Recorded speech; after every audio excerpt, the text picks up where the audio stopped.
Good evening, everyone. I would like to call this regular meeting of the Great Island Advisory Committee to order for February 26th. And I want to say good evening to everyone and let you know that Mark Adaletta is on Zoom and Lori is arriving in a little bit. So with that, I would like to open it up to public comment. If we have any public comment, please raise your hand. Recording in progress.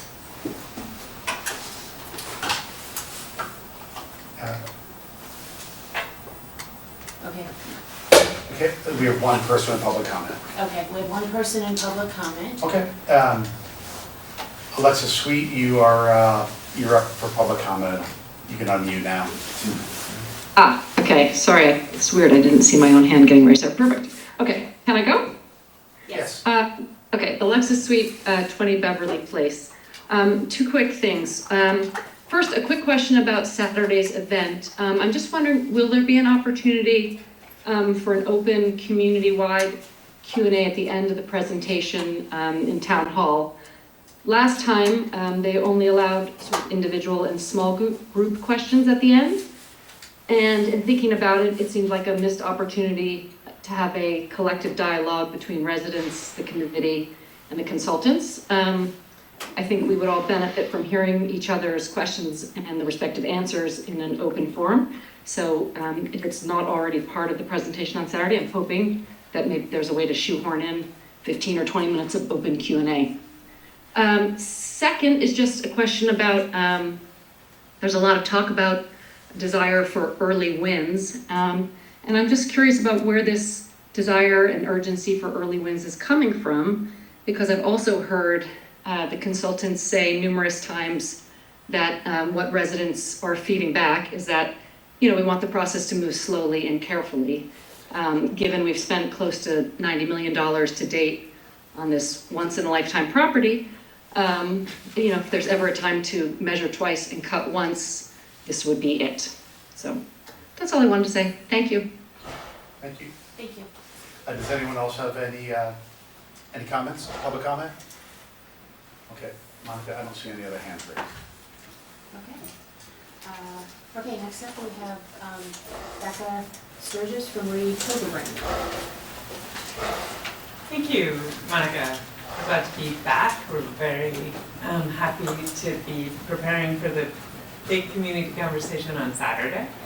And we wanted to share tonight some of the things that we've been thinking about and sort of advancing as it relates to the possible futures, stories that we can see unfolding on the island.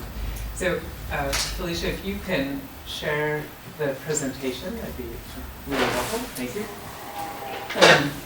And we'll pause for discussion with the committee a number of times as we move through this. There are a set of ideas that are identified here that we'll have a chance on Saturday to talk about in much greater detail, particularly in the afternoon sessions, but we will introduce this way of thinking about the future in the town hall conversation. So if we go to the next slide. Yep, it vanished, Felicia. Thanks. Very briskly, an update about where we are, and then we'll talk about some of these updates, and then we'll talk about where we're going next. So next.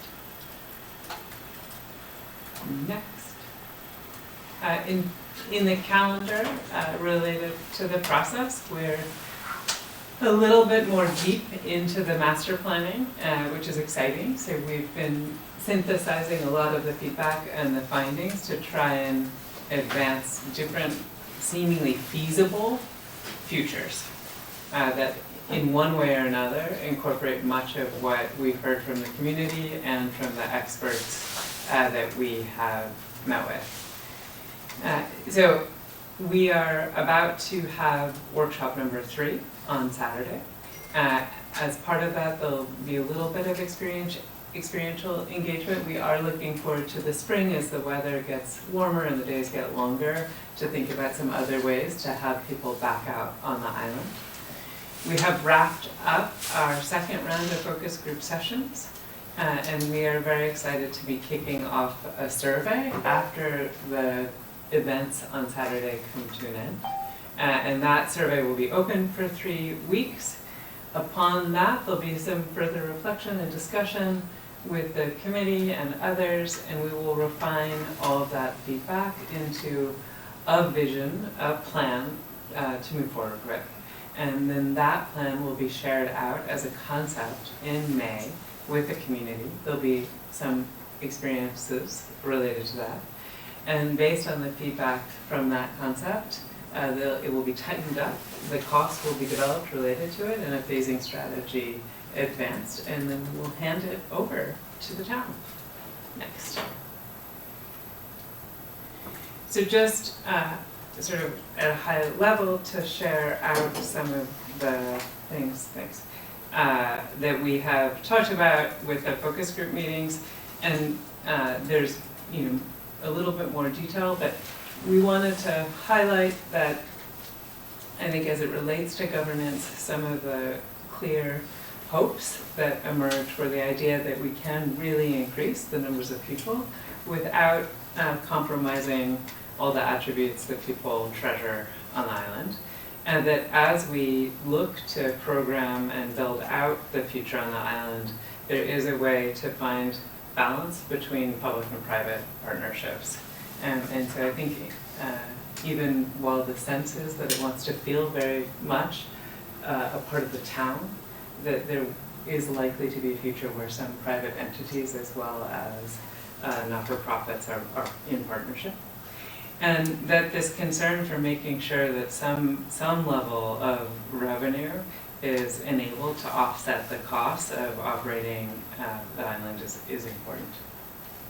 For communication, I think as we are moving forward with this last phase, there's a hope that we're able to even branch out a little bit further. We've had amazing success by many measures, but we are hoping to have more contact with some of the younger members of the community. And then I think we've been asking for other resources, and people have been quite, I think, generous about suggesting how we might, for instance, be connected with the Moms of Darien Facebook page or some of the clubs that have very active membership to just try and get deeper level of engagement in this last phase. And then continuing to get better and better at feeding back to the community what we're learning. Related to ecology, I think some of the things that have gotten a little bit more attention are how to think about the tiers of value in terms of the ecological function of the island, and where we can really expand programming without creating adverse effects, and what we need to do to further protect species like the eagles. So there's been a lot of energy in that. I think there is a goal to establish some best practices in terms of the coastal resiliency, and then figuring out how we have a good process with the community to balance ecological protection, which often means people don't have access to those areas or it's limited, with the desire to have as much use and engagement on the island as possible. There are, I think, some clear directions related to the parking, and parking is maybe no one and everyone's favorite subject. It is an absolutely necessary part of the future of the island if we're going to have full enjoyment and use. And I think at the same time, pretty much everyone has agreed that they really don't want to see the parking, if that's possible. So we're seeking invisible parking. That's not actually realistic, but trying to find a way that, as much as possible, that experience of walking on the island and really feeling like you've gone far away is one that we want to protect and to preserve. And that means keeping cars and people that are walking separate from each other. It means finding a way to, as discreetly as possible, integrate the parking. And where we do include new areas for parking, to try to protect views, trees, and the incredible legacy features. I think alongside of the parking, and they really work hand in hand, is a desire to really increase the accessibility and to make this a place for all ages, for young children who don't know to watch where they're going, for people who are maybe in the later phases of their lives and also sometimes don't hear things or see things and have maybe uneven footing. We want to make sure that there are surfaces and places for everybody to come and really feel safe and get away, because that's the magic of the island. While we do that, we're aware that the difference in elevations and the beautiful rocks and getting down to the water, those are really hard things to make actually truly smooth. And so there are going to be some compromises or choices about what level of investment happen. But there's clarity that we really need to make this a place where everyone can have an amazing afternoon or day. In terms of the architecture, I think we're pushed and pulled in a number of different directions because a lot of people don't want to see a lot of change on the island. And if we really fully maximize the use and program these buildings, it comes with mandatory parking at pretty high numbers, a lot of people, a lot of change, a lot of investment. And I think that's in tension with the desire to keep everything feeling very natural and quiet and almost, you know, like you've woken up in a different century. So I think you'll see as we go forward that we are finding ways to preserve much of the historic fabric with sort of modest commitments to programming. And there are some buildings that we will talk about possibly demolishing, and those can be complicated conversations, but we're going to start having them. There's also the possibility to, some people use the term mothball, but basically to have some buildings where the doors stay locked and they're preserved and we do what we need to do to keep them standing, but we're not going to be programming them anytime soon. But they'll be kind of a backdrop, like on a stage set or a movie set. In terms of coastal conditions, I think the idea that we find access points, possibly more than one, for people to come out or get into the water seems really desirable. We've had really phenomenal participation and guidance about how to make that work safely and sort of where it could happen in the best possible way. A lot of interest from the community about combining water access with educational programming in one way or another. Becca, when you're going through these, are they ranked by most interest, or is it? No, so we just grouped random? them, so the first set are a little bit more abstract, and then the second page is sort of much more explicit, right? Like parking is you can draw it if you want.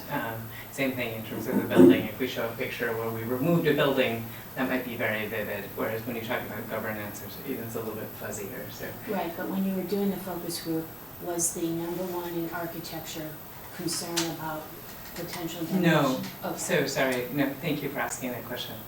The points here are not in terms of, no. Okay. And I think in terms of the focus groups, it's important to say that we've invited many of the people who were recommended as experts, and they invited people, but it's not meant to be some perfect process in terms of every single expert or knowledgeable person. It is an invitation so that we have local contribution from people who dedicated parts of their careers or lives to these topics. And it's going to be an ongoing thing, you know, even as the plan advances and these conversations are not ending at the end of this year. They will stay very much alive. I don't know if anyone else wants to share anything about this before we go forward. I have just a question on when will we see updates to these things? Like the first one, I know even before the focus group, we had that meeting on the 31st, Yeah. where we walked through some parking scenarios. I think we left that saying that we were going to sketch 4 scenarios. When will we see those? Well, you'll see some even a little bit tonight. There'll be a lot more detail even this weekend, and then I think our hope is to get back out and walk again. Okay. What was wonderful about having that parking focus group is that we heard from, you know, the fire safety and the police and all the things that we need to make sure are working safely. So having gates and just making sure that anything that happens on this island is able to be cared for by your public safety community is one of the things that we covered about. And then similarly with coastal, I can imagine that there's a lot of interest in what you said, you know, getting in and out of the water, and educational aspects as well. I just think it's important for us to see this stuff in the making. Yeah. And that, like, the more iterations of drafts and things like that that you can share with us so that we can collaborate on it, I think it would be great. I think so.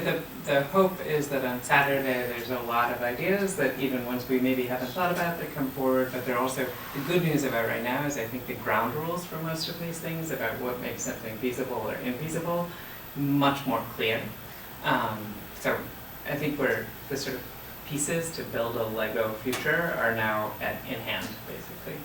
But I think it's gonna be really key between now and the finish line, because if the finish line is that we're receiving the master plan for hopeful approval in the end of June, is that end of June timeframe? Yeah, July. There's a very small number of days between now and then. And so I just think we have to really double down on making sure that if this is what's gonna get baked in, that is the committee aware that that's what's being baked in, and is the community that the committee represents aware that that's what's gonna be baked in, so that we don't get something that's a little like, oh, well, this is the first generation of the master plan, you know, where we're saying like, okay, Yes, we're already gonna be revising the master plan because it didn't arrive with what. So anyway, I'm just saying, I just wanna see more iterations of it, because I just wanna make sure we don't see it too far along that we can't actually change it. If, you know, that's all, I just wanted to say that. And I would add, like, at these focus groups, and I think this is great that you're running them, and like yourself and your staff and everything, you guys should be dialoguing directly, like, with our residents and so forth.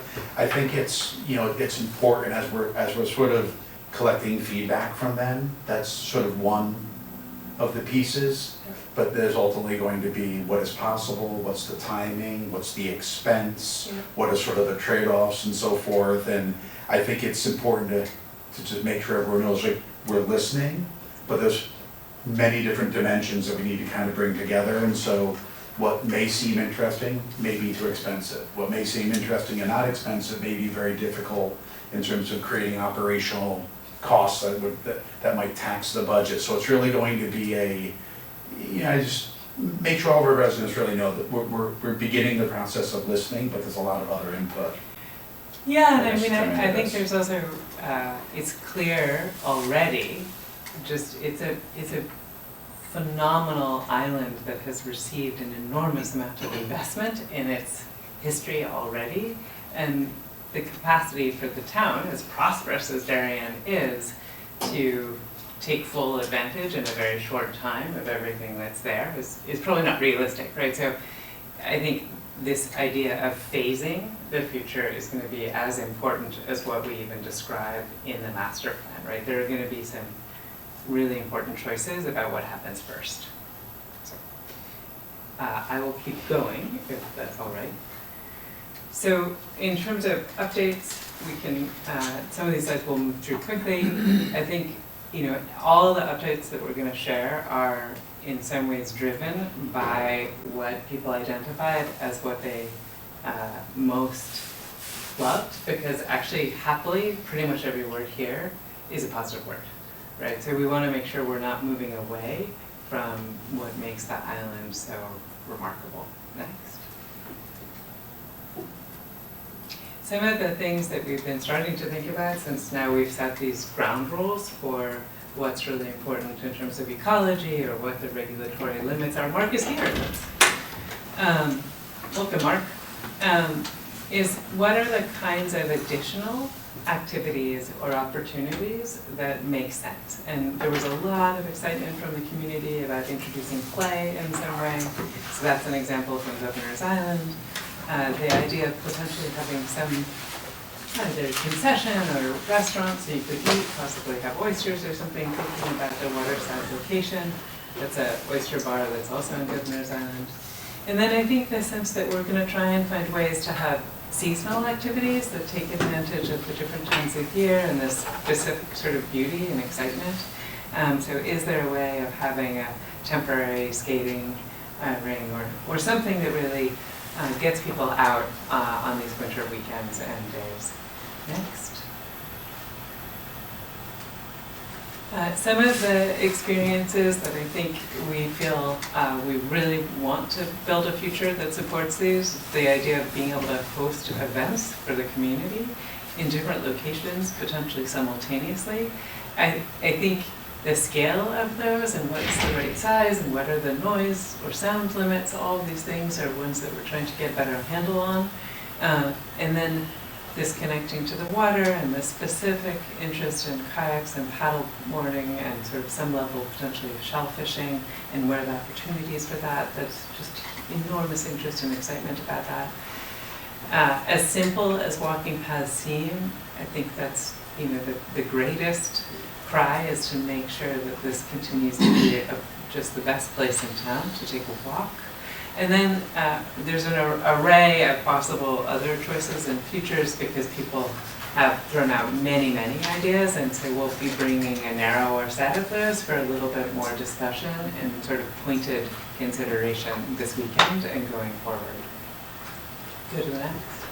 I think a really important thing is we do think about how we increase activity on the island is that basically, if you understand the history and the ecology, part of the island has, you know, stayed fairly intact as a kind of natural resource, and other parts of that area, shown in white here, the light green color, have either been continuously mown as lawn or, you know, for the polo field, or cultivated for gardens next to the greenhouse and really part of a much more of an agricultural history. And so what we've tried to do here is identify those areas where the past history really suggests that these areas have already been flattened out, they're level, and they make sense for whatever the future of activity is. So as much as possible, we're trying to concentrate those future activities in these areas that already are relatively level and have a past history of a lot of use. On this one, the red circle Yeah. and the yellow circle, what are those? So those are related to some of the work that's happened recently around trying to ensure that the eagle pair that is currently nesting there is protected and that we're following the federal and sort of state recommendations. So is the red? And the red is basically the tree, and then the yellow is the offset that we basically are trying to protect in a seasonal way. And so that's not to suggest that, you know, there's no activity in that area of the island, but it is to suggest that more limited activity is important, and we now have the rule that, for instance, for this portion of the year until most likely around July 15th, but it could be a little bit earlier, there's a moment where you have to turn back on the bridle trail rather than proceed. So let me ask you, this presentation, will this be a storyboard? This, Yes. you mean, this weekend? Yeah. Yes. It will. Okay, so do you want our feedback now? Sure. Okay, so I would say, I probably won't be the only one that wants to know that, so maybe add something, a legend for that. We can absolutely do that. I think we'll have more information actually specifically related to this area, and even the rules about the protection of the eagle. Mike, did you want to share something? Yeah, I just in terms of language, so when you say highly sensitive ecological resources or moderate resources, what do you mean by resources more particularly? That's a great question, thank you. So by resources, I think it's the sort of amount of exchange between lots of different species, some of which happen in the case of the eagles to be endangered. So it's the number of different species that are supported and what that area is contributing to even larger ecology. So in some ways it directly ties back to the work that Biohabitats has been doing and to the continued work that we've been doing, trying to make sure that we're in accordance with all the conservation goals that the town has, but also that Long Island Sound sort of recommends. But the dark green that surrounds, looks like kind of half the island, what exactly? Is that? Is it a Probably shouldn't. wetland? Like, is there some No, so that's species just living rock. there? That's Oh, just a okay. rocky, so it's not, doesn't correlate to a legend, but it's very hard to walk on. Well, And it, yeah. so, I think it's a little bit confusing because when you look at the I see what you're dispersed saying. area on the bottom left, it almost looks like there's something super special on. that is Edge of a really important piece of feedback, and we'll work to address that even before Saturday. Yeah, and I think maybe put historical or current or something so that people don't think this is what this is what we're considering is high, high disturbances. That's a pretty powerful term. And then Okay. I guess one other suggestion, because, I know a lot of residents kind of just use the word island. Yeah. When you're coming onto the island on either side, there's open space A and open space B. Maybe if you kind of grade that out to make it clear that, not only do we not own it, it's actually a conservation easement and nothing can be done in there. But I think it's good to kind of, I know you have like the dotted lines of the property, but I think if those two Make areas. it even more clear. Yeah, just make That's it like really, dark I think gray. it's very helpful. I mean, I think it's clear that this is a very important conversation for the town, and very important that we balance all the differences that different people in the community have about how we take care of this. Yeah. Because white technically means it's super high activity, and you I see, actually. this feedback is hugely valuable for us. I mean, you use, the word is on both sides of the spectrum is disturbance, so it's low disturbance to high disturbance. It's almost like what you just said with the white, all the development of mowed lawns, built buildings, fields that have been bulldozed to be level, things like that. I mean, I know development is not a very popular word either, but. So this is but- developed by biohabitats, and disturbance is a word that ecologists use. And so in some ways, maybe we should make sure that this is branded by them, because it is specific vocabulary coming from ecological sort of expertise. So I would prefer not to change it, because it has sort of specific definitions, which we can share, because they produce, I forget what it is, it's a 70-page report, right? So Just keeping along with clarity and consistency, so they rate tier 2, 3, and 4 in terms of disturbance, but they don't do that with tier 1. So when I look at tier 1, it seems to be saying to me, like, look but don't touch. And then you're moving down a scale where there's more activation in these different areas, but there's no disturbance rating on tier 1. So are they trying to say 0 disturbance, or? Well, I think the goal, I mean, it's a great question, Mike. I think, and we actually asked a similar question, so you can see that the idea is that there's observation for education and programming, so just to be in there, to do education and have programming, to walk, to move, right? They're talking about access and circulation. So it isn't to say that it's a no-go zone, it's just to say that the utmost sort of care for how circulation, observation, interaction happens is recommended for that area. This is a confusing, Drawing. yeah. It makes Some of sense the though, color I think it one. makes sense. It just takes a little getting used to. We have spent, I think, 6 weeks trying to make it more and more clear. It is, and so, it's a difficult drawing, but I think it is helpful in some ways to have the idea that there are basically 4 thresholds for the degree of activity, the number of people, the amount of program. I feel like we can accept the feedback that you give. I don't want to take this drawing out of the conversation, because I think the sense that the island has really different conditions on it, and we want to work with those conditions, is a really important part of the direction. Well, I think that's part of it. It's what can you do there, and whether or not, like, the ecology aspect is only one of many, many reasons. So you could actually, maybe replace disturbance, would say, these are areas where we could have high activation, lots of people are running around. Yes. These are ones where you just might have low activation. It could be because it's steep, could be because there's a 4-leaf clover there, Yeah. but it could just be the level of activation or I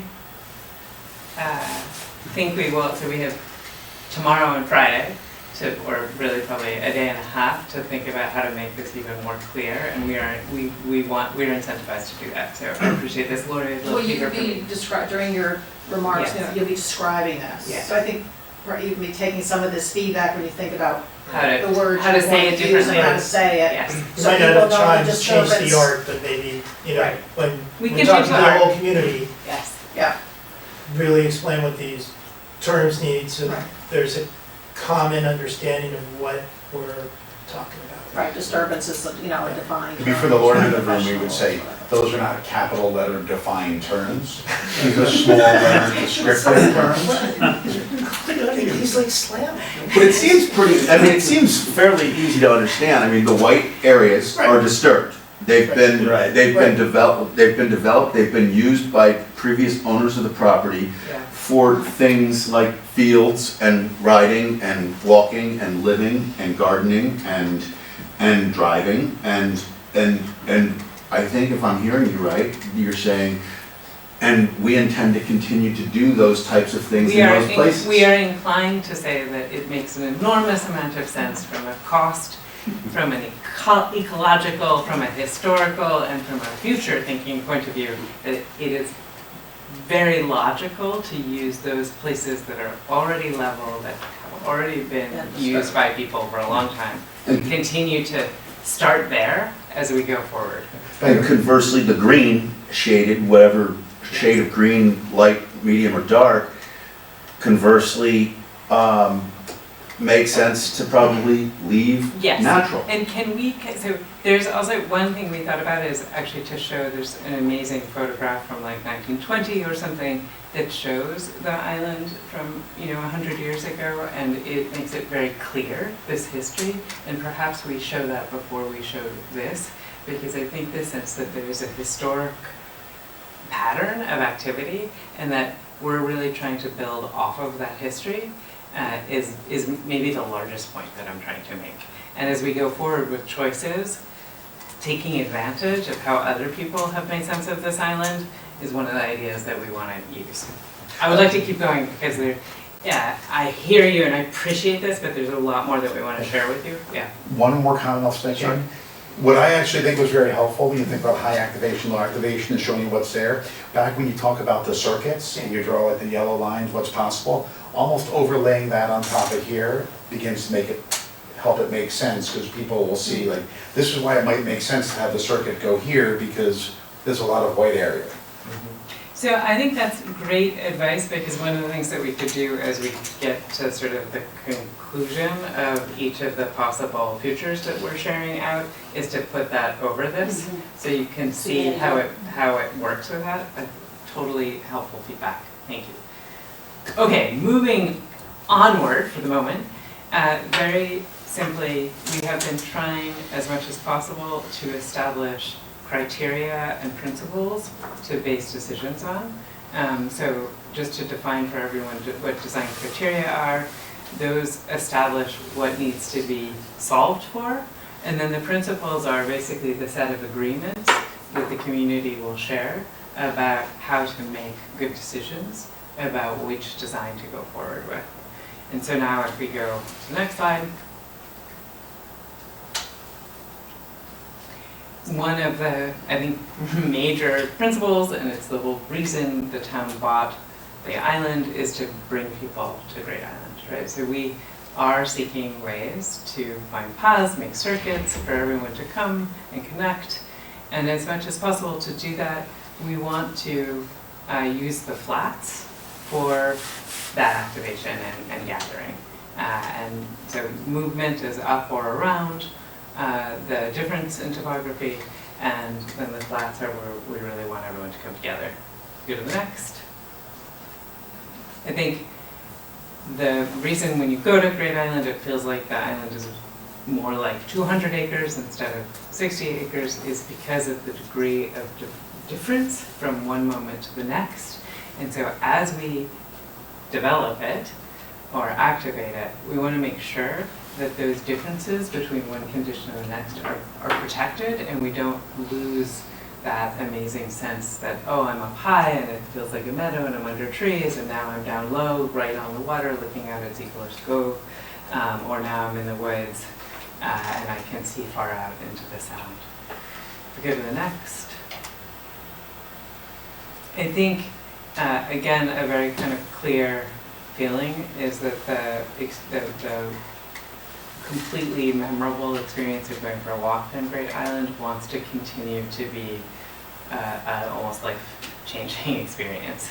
And so making sure that there are fabulous walking experiences on the island is something that we want to prioritize. And one of the things that tends to make a great walking experience is that you don't have to double back and you don't need a dead end. Next. So we sort of talked about this, but this is just to state it very directly. We want to minimize the presence of automobiles, which is not to say that we're not having parking and we're not having automobiles. We just want it to seem like they're very much in the background. And so the strategies for minimizing their presence, meaning trying to find locations to tuck parking in that aren't going to interfere with the primary wonders on the island. And we have a number of strategies, from using, it's called landform, to planting, to structures, to screen parking so that it can exist without being in your face. Okay? And then I think, again, something that happens, and whether you're aware or not of it, because of being up high and then the trees and the rocks close in, and then suddenly there's a view out to Ziegler's Cove, or there's a view to Scott's Cove, or there's a view out to the Fish Highlands, there is a very natural sense of being enclosed and then being held. And we want to continue to have that experience be something that's done very sensitively. Next. Thinking about all of those in a very simple way, we wanted to put forward for discussion today the idea that potentially as a starting place in terms of a maybe basic set of recommendations, given that level, there's this level area that's been disturbed, that doesn't require removing trees for the most part, or maybe not even removing any trees. We are really liking the idea that we could have some parking, potentially around 40 spaces, close to the boathouse and the greenhouse. We are also really liking the idea that we would continue to find ways to support gatherings and to make it possible to have events on the Great Lawn, or Cove Lawn, I'm not sure what we really want to call it, but the polo field. And then sort of similarly, the other great open lawn, which is in front of the Estate House, we want to make sure that that's a great place for picnics and people to gather and play. And then many of you may be aware of the area as you walk along the coast where you can see out to the Fish Islands, but it's actually very hard for much of the year to see out because the Phragmites is so high. So we thought it would be useful to identify those two moments as a place to try to tackle that invasive problem, and we think it would dramatically increase how magical those views are on the island, and they would be very contained moments to see if we can do that kind of work. So for discussion, I would love to open some of these up for the committee. Have you had success removing Phragmite elsewhere? We have. I think one of the things about Phragmites is you just need to stay on top of it. And so I think one of the things that was appealing about these two areas is they're very contained, and we see the benefit to the community of having really enhanced views and experience and possibly even access to the water as being the kind of thing that you would be really motivated to stay on top of it. It's like getting poison ivy out of your front yard, right? Like, it's not that it doesn't want to keep coming back, but you really don't want it there. Becca, I'm sorry, I didn't know what a Phragmite is. Could we call it an invasive fragmite? We can For call those- it those among invasive, us we beyond can, me? it's a great question, Mark, and it's We've heard this that. tension between. Invasive. Okay, invasive, I know what that means. Yeah. That was- My immediate thought was, how are you gonna remove something that's growing there naturally? That's always the problem Oh, is with that the- invasives, I mean, yeah, 'cause, Okay. Mechanically. Yeah, There's a couple different ways, but. No, I meant from an ecological standpoint, if it's growing there naturally, I didn't realize it was an invasive. it's invasive and it is, It's very invasive. one of the. Am I the only one in the room that didn't know that? I One of Okay. the good I'm right phrases with that I you. learned Okay. is Next to Thank you. you. it's a bad actor or a bully, Mark. So it's a bad actor and a bully, and it basically prevents all the plants that actually should naturally be growing there and species from getting it to a hold. Will help folks like me know that. Mark needs to listen more Parks and Rec meetings, right? Yeah, I'm with you on Jim. these, yeah. That's when Do you you need ever go to- more meetings, Mark. Well, I know what they are now. Do you ever go to like MetLife Stadium and you're on that high fly bridge of 95 Yeah. coming down there and you look to the right in the last 10 That's years? it. Used to be totally reeds all in there when we were younger, and in the last, 10 years, 15 years, they've been going at it like literally for 15 years, I think. And it's much more open, like you can see the water now, you can, Okay. that's the biggest one that I can think of. Are there other big, huge? So we can, I think. I didn't mean to take us down a rabbit hole. No, it's Just okay. A little But- clarification. But I think we have heard from many people that there are a set of hopes for really taking care of the environment, and we're trying to identify some that just feels like deep agreement and not enormous investment to show a way of doing this. And so this is the one that we wanted to nominate.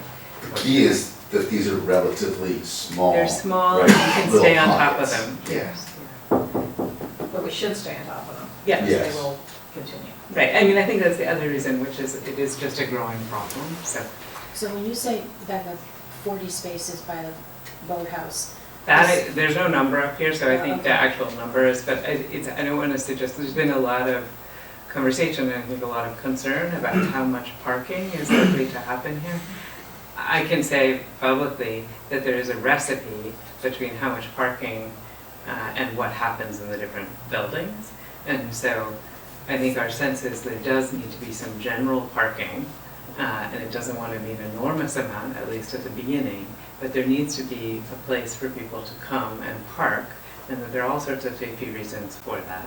And this is a very useful location that's very close to when you first get onto the island, and we think it isn't gonna be in competition with the most wonderful moments. And so you'll be able to get on the island and then you get out of your car and you just explore. so this is parking just for stage Just- phase one. For phase one and So we didn't do but also anything else. in the future, right? It would be Got an it. early parking that is actually not associated with the building or a programming commitment other than access to the island. Understand. And I think if I may, in the various scenarios we presented so far, we have shown parking in that area. I think now, once we've explored this a little bit more with the committee and been to the site, I think we're more confident that that is the right choice for parking. And so that's why we're making it here now as one of our base recommendations for the island. Okay. I like this, this page. I think it's illustrative and showing the idea, the concepts with the space from a flat view, and then from above gives perspective as to the different areas of the island. So I think this is a very informative piece. Great, that's our goal. So we'll keep working on it better than Suppose this year. the other- Yeah, I know, the other I slide. thank you, Mark. I mean, Mike, sorry. Yeah, sorry. So we just had to make sure we think about how we contain the parking to where we want people parking, because we do have that challenge in the parks. If people can't find spaces, they make spaces, and sometimes they're parking under beautiful trees, which can damage the roots, so, we've had to put boulders out so so if there's something as we go forward, we're gonna have to keep. Yeah, I think that's incredibly valuable feedback. We did talk about introducing gates that only town officials and people who have official business would be able to get through, or you need to get a special permit to go beyond these spaces, which can help. That's one method. I also think the idea of potentially working with the rock on the island to make sure that, you know, if there is a really beautiful tree, you can't drive on the roots is something that we should look at, Lori. And excellent, thank you. We will keep going. So we shared, I think, this slide with you in our last meeting 2 weeks ago, just to share that we have, Knight Architects has now been into the root cellar. It's even more dramatic and I was like glad to see that stunning picture.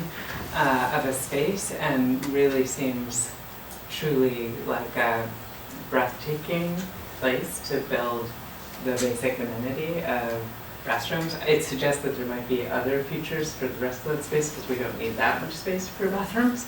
And then showing just some interior shots of how we might begin to think about potentially making it possible to host events at the stables, at the estate house, and at the carriage house. And I think in terms of the most immediate projects here, the idea of trying to make a place to go to the bathroom on the island feels really important. So I think the kind of carriage house and restrooms are probably the projects that are most likely to be included in any future that we recommend. But all of these in one way or another. If there's no comments, I'll keep going. Is it, the events at the State House, is that contemplating being inside the Estate House, or? It is. And I think the thing is, as a question, like when that becomes feasible and how expensive and what is the scale of that? Is it just a room, or is it potentially not even inside, but just we fix up the terrace outside so that you can feel sort of hosted by the Estate House, but maybe we don't get inside. So next. So this is a complicated looking drawing, but we wanted to share it with everyone because it shows the different slopes, which is the angle of the different topographic conditions. And I think the idea that, you know, if you're up at the greenhouse, you're 40 feet above the ocean, whereas if you're down at the polo field, you're 14. And then if you're, you know, up at the Estate House, you're back up at 36. And then if you're down at the beach, right, you're actually at sea level. So one of the reasons this is so extraordinary as a place is because of all of this up and down. But as we think about investing in how to make it all accessible, there are going to be some choices about how much leveling or smoothing, or do we just have circuits? This was an idea we even talked about in September, where, you know, we do build a wonderful walk around the polo field. So that is very easy to make accessible, but it becomes a lot harder to get you from the stables to the polo field in an accessible way. So that is, of course, a connection that I think a lot of people are going to want to make, so we'll be looking closely about how to get that to work. We can go to the next. We thought that this might be a useful, simple drawing showing the different buildings and then the areas of relative flat, so that you can kind of see what are the zones where it's pretty easy to move from one place to the next without sort of significant investment in you know, something like a ramp or you know, even a vehicle that can help people if they have a hard time getting from one height to the next. Next. So these are very simple drawings looking at 3 possible stories for the future. One is the idea that we really focus on the idea of a very connected set of experiences, and we open up, we've really taken advantage of connecting these large open areas and sort of build off of that history of development on the island. And so thinking about all the different partnerships and programs and how we invest, our sense is this would have more activation, more programs, because it would also cost more, it might need to have a slower rollout to be fully realized.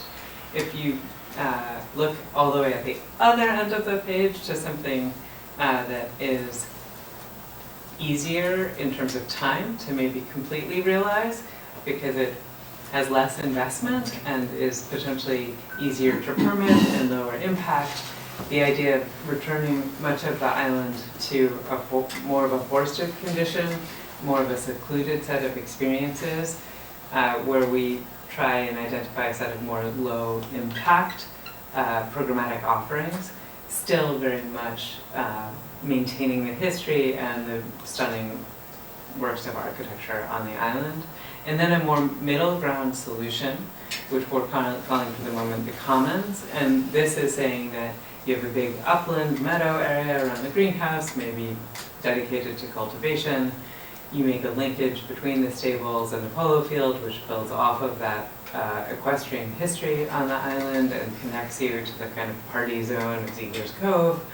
Immediately turning to the north in Scott's Cove, you take advantage of the low wetland and the carriage house, and you build off of the sort of lowland natural, what does it mean to be at the edge of land and water in a much quieter way. And then you go back uphill to the estates and the playhouse, and you have the sort of glamour of the long view out to the sound. And then you can go all the way to the beach, and that's tied to the protected zone of the woods. And they're really different kind of common experiences, but they're all pretty big, and they could support a lot of activity. Yes, Mike? Again, this is a nice picture in that you can get a sense of the scale with the different colors. I wonder if at some point we could look at these different shades in terms of percentage of the island or open space or acreage, because that would be another. We thought we would do that for Saturday, actually, because I completely agree. And the ratios are different, right, pretty vividly, but also I think you can see we're sticking to the principles, right? So this shouldn't, none of these seem, I think, like a total surprise, given everything that we've been talking about. So Becca, you have one activity on this page, which kind of jumps out at me. Okay. Is that because it is such a huge priority? You mean the kayak? The kayak. Does it actually say kayak? Yeah, Yeah. kayak, paddleboard, launch. I think if Sorry. if I can speak to Yes, that, Michael, Monica. So the Oh, right, in the legend. yes. Thank you. So the intention between the estate for all concept is that you're really enhancing connections between the spaces. And so that concept is much more focused on connectivity and access. With that concept, because we're also thinking about the land and the water and how these relate, with that concept you'd also have potentially more access points from the water and to the water for kayak launches. So on the left, because that's the more intensive interconnected option, you have more kayak launches in the various coves around the island. And then as you move to the right, which is more of a return to nature scenario, you only have one kayak launch. And in the common scenario, there's actually only one kayak launch as well, and that's more related to the circulation, which we'll be proposing for that scenario on upcoming slides. But there's sort of, as you move across the spectrum, there's also ideas about interconnectivity and access, and so that's why we're showing access from the water. Yeah, and we will talk more about that, and this is actually truly my responsibility. I feel like because the water is a kind of commons, and we've heard so much from members of the community that they think about the island from the water. And there is an idea of even a blue way, right, which has been brought forward. We wanted to make sure that we're demonstrating that the island is going to not just connect back to the road network and potentially, cycling and sidewalk plans for the future, but that it's also connecting to their hopes for the waterways. I think one thing that we can also share is that the sort of, to the extent that the large number of people who contributed to the coastal conversation identified a singular location, they're very, very interested in the idea that the beach could be the place that people have access to the water. That was a very kind of clear, almost finding or partial recommendation. So that's also The why we beach, showed that. like the beach house, where the like beach, that, yeah, where the the beach beach house cottage, is? because I think one of the things that came forward, and we can talk about this a little bit more later, but is that Ziegler's Cove is so dangerous. And the beach is a very controlled and safe location that has water, deep enough water all year round, and all day, every day, whereas when you get over to Scott's Cove, there are many times a day when you wouldn't have access, and so it just seems much more challenging from trying to support boat activity in a safe way to suggest that location. So we have another slide, we can come back to this, but that is, thank you for asking that question, and I apologize. Okay, can I say a couple suggestions on this page? I think you should definitely put a blue dot where the boat dock is. I mean, you have a 65-foot deep water, very expensive, very valuable dock that can provide for water access there, so I might add a dot there. I might not call it like kayak At the actual label. boat dock? Boat dock, Okay. we have boat dock right there. Currently the fire boat's there, but it has the ability to kind of put more in with approvals. And maybe the blue dots, rather than label just kind of kayak paddleboard, maybe it's just water access. I agree with you. Yeah. And then the other thing is, like, I know we can talk about, this is like levels of intensity, and we're talking generally more open, more secluded, but we are showing like this scenario C, which is called, like I think you all have it labeled return to nature. From the surveys and discussions, certainly all the feedback I think that we've heard of this committee, I never really heard like returning this thing back to nature as being sort of one of the options. So I would almost say like the bookends that I've heard and seen through the survey feedback seem to be more in between scenario A and B. I think let's wait until we actually talk about what happens in the return to nature, because I think a lot of the things that everybody is looking for are captured in this. It's just that it's the lowest investment, least sort of operationally complex. I think the name is potentially the wrong name. Yes. So that's, Yes. and we talked about that earlier today. We thought we would leave it to see if it's, but I would love suggestions about it. And let's walk through it, Jim, because I think it meets sort of the most basic requests that we have heard in terms of what would happen in this option C, maybe with the wrong name. I think that the blue dots are very interesting. I think I know you've already had a lot of feedback on them from the community. I think that as initially inviting as the north side of the island in the Scotts Cove area seems to that, I think that it's very challenged because of the tides. Yes. I think also just because it's in our most remote lobe that we're trying to preserve, and you're gonna have to have the kayaks getting in and out and the paddle boards getting in and out of there, or you're gonna keep them there and put racks there, which are highly unsightly. So I think we've got some serious headwinds by trying to put things back there. I think it makes sense to, as you scratch your head and say, well, where next? You go to the beach house at the beach. That one, though, is challenged in its own way because it's very exposed out there. There's a ton of wave wash. Boats are leaving Ziegler's Cove at the mouth of Ziegler's Cove. They increase in speed, which causes large waves coming crashing in there, and it's fairly shallow with rocks. So I think that's not as inviting as it might seem initially. And then of course you go back into the cove, Right. We have a boathouse which has a natural sloping entryway into the water where the train tracks for the old crib that pulled the Ziegler boat up for the winter and out. I think you gotta have a blue dot there. I think as much as safety of the boats on the moorings So we and stuff. can add a blue dot both at the existing dock and at the boathouse. I think because the coastal experts in your community have such reservations about the safety, It's really challenging. I think the idea that I think there's it's challenging public, everywhere. I don't But, think we have a, but I can just tell you, we will not have the endorsement of the experts in your community about, but I think the sense that Ziegler's Cove is an amazing, fun, wonderful place for people who really know what they're doing is something that we've heard again and again.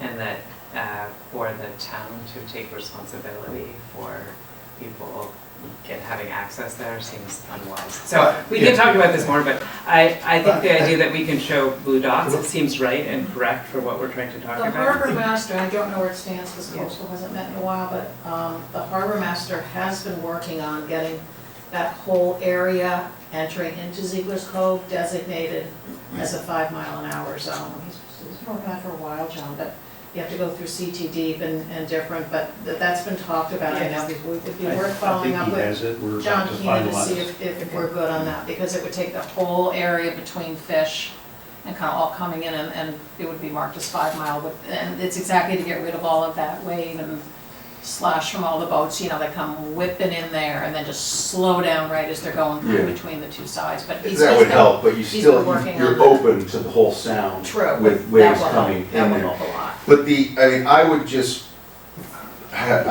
say, think of this too, though. For all the people that are saying you can't have kayaks and paddle boards in Ziegler's Cove,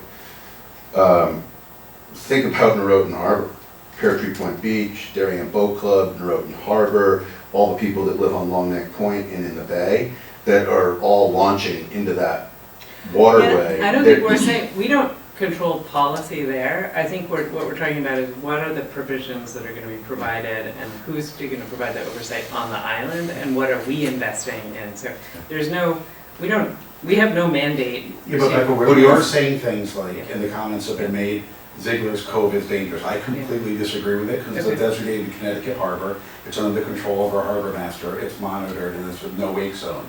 The other areas that we're talking about coming on and off the island, it's not a designated harbor. There is no wake zone. People can go 20 miles an hour through there, right? So, and I think there's a ton of paddle boarding that happens there. It happens inside the 5 Mile River and in outside boats, right? So I think, you know, there are ways to make the two coexist. I just don't think Ziegler's is a dangerous place as it relates to a boat harbor. It's not like Scott's Cove, right, but there's the places that people are doing a lot of kayaking and paddleboarding in the town of Darien and Rowayton today are in highly trafficked areas. They're not necessarily, yes, you're lucky if you're doing it in Scott's Cove by yourself. So I am not an expert. I'm merely sharing what the experts and people like the harbor master shared with us in terms of their recommendations. And I will say of well-attended meetings where people did a lot of homework and shared a lot of ideas ahead of time. I think your community around boating is extraordinary and helpful and full of knowledge. And so what I'm saying, so I don't mean to misspeak by saying that was the word that was used, and I'll just say as someone who's hired to give you expert recommendations about what we think is in the best interest of your community, I am uncomfortable suggesting that it would be safe to recommend that we invest a lot of money in putting people into the water without a lot of training. So I think if people know and there's a certain process, maybe fine. I don't want to spend more time right now, and we do have slides, and we will have really active conversation on Saturday about that, and I think we can continue to spend more time because I think this is one of the most important parts of the future of Great Island is how boats and the water access work, so totally Just serious. labeling, Yeah. for the labeling, instead of for A, maybe to note that as full activation, scenario B, moderate activation, scenario C, de minimis activation, might be a little bit more easy to compare and contrast and reflect what the picture is actually telling you. We're open, we're very open to that. And as much as we may need further conversation about it, I think that it makes a lot of sense not to list Ziegler's Cove as a non-starter for blue dots. Well, I think I already said we'll add the blue dots. I think it's a question Yeah. of sort of having the kayak. There's so much nuance in exactly how to get that. So we will add, there are 2 boat access places there, so we will add those blue dots, but I'm also trying to share that the recommendation for kayaks did come clearly not from us, and we're passing that along. Maybe if you just call it water access, so keep in mind by the Yes, boathouse, as you right? There's a low tide retention gate there, right, which, so you can't actually get over that. Right. People would be carrying that over like iron and so forth there, so I think access might be for boats in one part, for kayaks at high tide at another, for kayaks and or swimming at another. I think, That keeps it open enough for where we are right now. Thank you. Okay, keep going.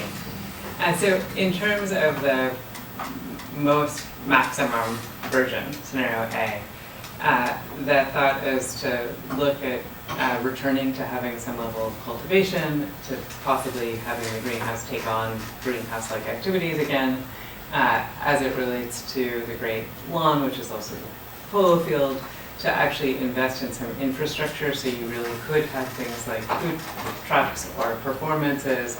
It would probably still not be every day or every weekend, but the idea that it could operate a little bit more like a fairground, because it is a very big flat area, beautifully located. For the State House lawn, to make some investments so that ceremonies that might need to be a little bit sheltered, but again, to sort of potentially build a terrace that could be accessible so that events and gatherings could really happen. I think at the carriage house, the idea that we would make improvements so that things like gallery exhibitions, as well as kind of welcome and bathrooms, possibly small concerts could happen there. And then thinking about the beach, the idea that we might take the existing squash building and reimagine it as a kind of pavilion that could have some level of water education and boat storage or boat training as a pavilion to make sure that everything is very attractive related to these boats, but also monitored and a nice place. On cultivation, are you talking about the community garden, what is it called, community gardens? Or? I think the question of exactly what kind of cultivation, I think the sense that there is a long history of, could we return to something like orchards? Is there a level of garden? If, for instance, a restaurant was run there, they might have their own garden. It could be community gardens, but I think a sense that imagining beautiful planted beds that are, growing things could make a lot of sense in that area. We do have a community garden, which always has a very long waiting list, and there's Yes, definitely demand for more, people would like more plots. Yeah, so I think a community garden could be great as an option. I've heard some interest in bringing the glass structure greenhouses back to the greenhouse. It's got two wings that come off the left and the right side as you look at it from the road, and there's a third wing that comes off the back. So without a tremendous amount of investment, you could return that to being something that could run all winter long. Yeah, like the DCA house. Yeah. And potentially there's a way to have a coffee shop where, I think the sense that some level of food could be associated with it is also very appealing to people. Oregon is very popular area. I'll just say that that's also an arsenic area, so growing the food for So the. things should grow really Well, well. it might need raised beds or, We might have to Yeah. take another look at that. Tony, what do you think about that? I'll probably, I don't know, within the greenhouse Yeah. section, but Monica's 100% right. Can I ask a question about that, because I had not fully understood, is it the whole area around the greenhouse that's arsenic poisoned, or is it just the area down by the root cellar? I thought it was just the root cellar. on the root cellar level. Yes, the root Yes. cellar level. Yeah. So And in the behind, in the field a little bit. in the field, okay, So anything that we did, we would have to test I see. for that, Okay. so. But I do think I know a number of people in the community have expressed support about maybe helping sponsor those kind of 3 glass wings that were off of there, so I think that's And potentially we plant trees. I mean, I think this is like exactly what the question at the moment is, is this of interest, and should we take it more seriously and start to try and understand what would make the most sense? It is what happened there historically, and there does seem to be a lot of interest in that in the community. It will be close, most likely, to parking, so there's a lot of things to recommend that. Well, there's also there's running water there, there's heat, Yes. it's actual, Yeah. something that we could start to get use of Yeah, I think Pretty, of pretty all- quickly, I Yeah. think, yes, if there's Yeah. interest. In fact, Lori expressed that there is interest in community gardens already in town. And I heard for the three wings of the glass house, things like cafe, trees. I didn't hear cultivation linked to the greenhouse. Maybe it's implied, but perhaps an extension of the community gardens in the greenhouse. Is that something that would be in the mix as a possibility? Absolutely, and we have Okay. talked about that, and there are a number of places around the country where, you know, you can rent a community bed in the summer, and you can rent a greenhouse space in the winter, and a lot of those programs are very, very popular, and often there's also an education thing that can happen tied to schools, or so. I think there's a lot of, or even special, for instance, in New Haven, there's a sort of training for people who need jobs training. So there's a lot of potential for exploring that in ways that could support other initiatives. Well, you have those in Trey Lawn, right? That Yeah. You can rent sort of. Yeah, you whatever, rent a heat by lot, yeah, town. but there's always a long waiting list. Right, that, we make revenue on that, correct? Yeah, not a lot. No, I get it. Not a lot. And it's not zero, not zero. The other thing that's Indoor good, might generate more though, I don't know. I'm not a, indoor gardener, but maybe. another thing I like about this is it is kind of within the charter of the property historically, right? And the other is that it's low intensive use. So if you look at the parking up at the community gardens, I mean, there's at least 100 plots up there. It's at least a 10 by 10 grid. But There's, I want to say 63. Just present, just right, well, you would know better than me. All right, but so if there's 63 lots up there, the number of cars is usually less than 10. And Yeah, and they tend to come, not At always, different but partners, times. it tends to be earlier in the day and later in the day. so it's not low during the heat, impact. Because you don't want to water in the hot sun and stuff like that. It's low impact, which I think works for our programming of what we're trying to keep the island to be as passive as we can keep it. But I have to say, I've been out on the island walking a few times recently, and it's getting really depressing walking past the stables because it's all chained up and locked up. And I've been scratching my head as I walk by with this idea of these like low, quick win type things. And it just seems like people would want to sit in that courtyard. And if we had some little tables with chairs, even if the building is padlocked and you can't get in, like it's mothballed, right? So even if we say, okay, you can walk up the main entrance, the gates are open, and you can sit down in some things there. The sun warms in that little courtyard really nicely. You could read a book, you could bring your own cup of coffee, you could be sitting there returning some emails, and then you could leave.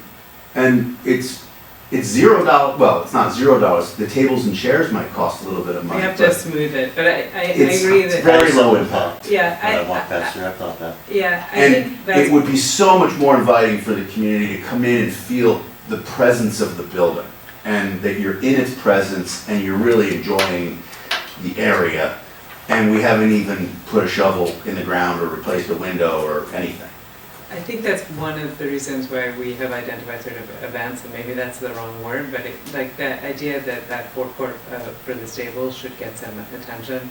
I think we're in full agreement that seems like a relatively small amount of investment and redesign to make that, at least for some of the years. Sometimes it's too hot actually because there's absolutely no shade there, but a great place to be able to sit and watch. I mean, because kids could play out on the polo field and you could see them, depending on how their ages or whatever. So I think we agree that that makes a lot of sense, even if we don't know what's happening in the stables inside yet. Well, there is some shade there on both On the sides by two the wings, on wings the two because they're covered. On the From two that's like where they used to wash the horses, but and then it kind of, if there was to be any development, I would argue that putting a small cafe in one of the stall areas, I would be more inclined to think that that would be a place for a small cafe before the greenhouse, because it's a more natural It's gathering spot for the community. And that keep that greenhouse area for a specific purpose like gardening. I think these are very helpful conversations and even alternatives that we can share with everyone this weekend. So this is exactly the kind of conversations that we want to be having very, very actively in the next 6 weeks, basically. And I So- think you'll get a lot of rest by the stables because the cell service is pretty poor. So, And you think we should keep it that way? well, Moving to the next option, if that's all right. So this is the kind of middle of the ground idea, or middle option. And here we were thinking that potentially, still thinking about that history of the greenhouses, not to say that there isn't possibly a greenhouse, but rather than introducing cultivation in a serious way, just making an area where it's lawn and things could happen, but there's a beautiful meadow and there's potentially some flowering trees, so it has a different character that ties to the history and makes it a place you want to go and explore. Seems appealing. Also not a big investment to make that change. Is the house gone? The greenhouse is gone? It's still there. Potentially. It's still I'm there. sorry, potentially gone. We actually don't have a scenario where we have considered, it's in very good condition and it Mhm. feels like a very important building that can be repurposed to wonderful uses. If I see it, okay. It's in the there. back there. yeah. But I think in terms of potentially a commitment or investment, making this a meaningful place doesn't require enormous investment in the building of the greenhouse for the sort of character to come forward and be a meaningful moment that kind of greets you as you arrive on the island.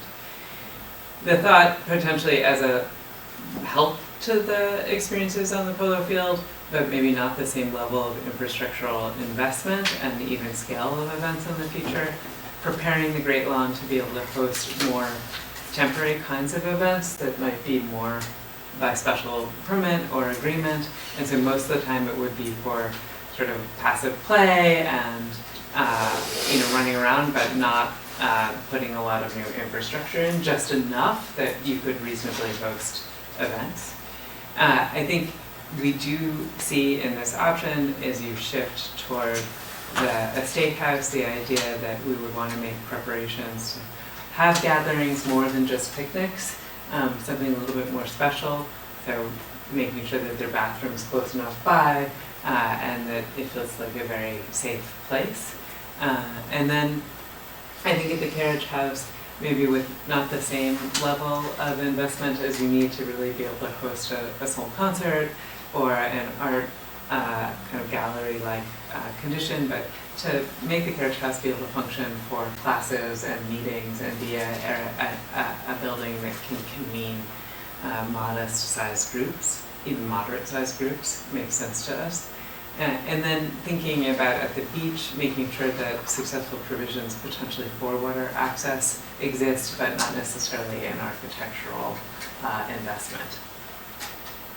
I don't know if there are any comments about this recipe. Just something different with the Great Lawn, because the event you used in the first scenario was just food trucks. So what type of infrastructure would we need there? I'm just trying to visualize that. So you often need electric hookup, sometimes you need water, you in some cases need lighting, I think more hardened surfaces so you don't do damage to the lawn. I don't know, Lori, if I'm forgetting anything that you would want to. Yeah, I think bathrooms close by. Well, you need some level of accessibility, so you need some surface, what's the term, it has to be firm and stable. Yeah, exactly, so often truly paved. Yeah, so. Are the food trucks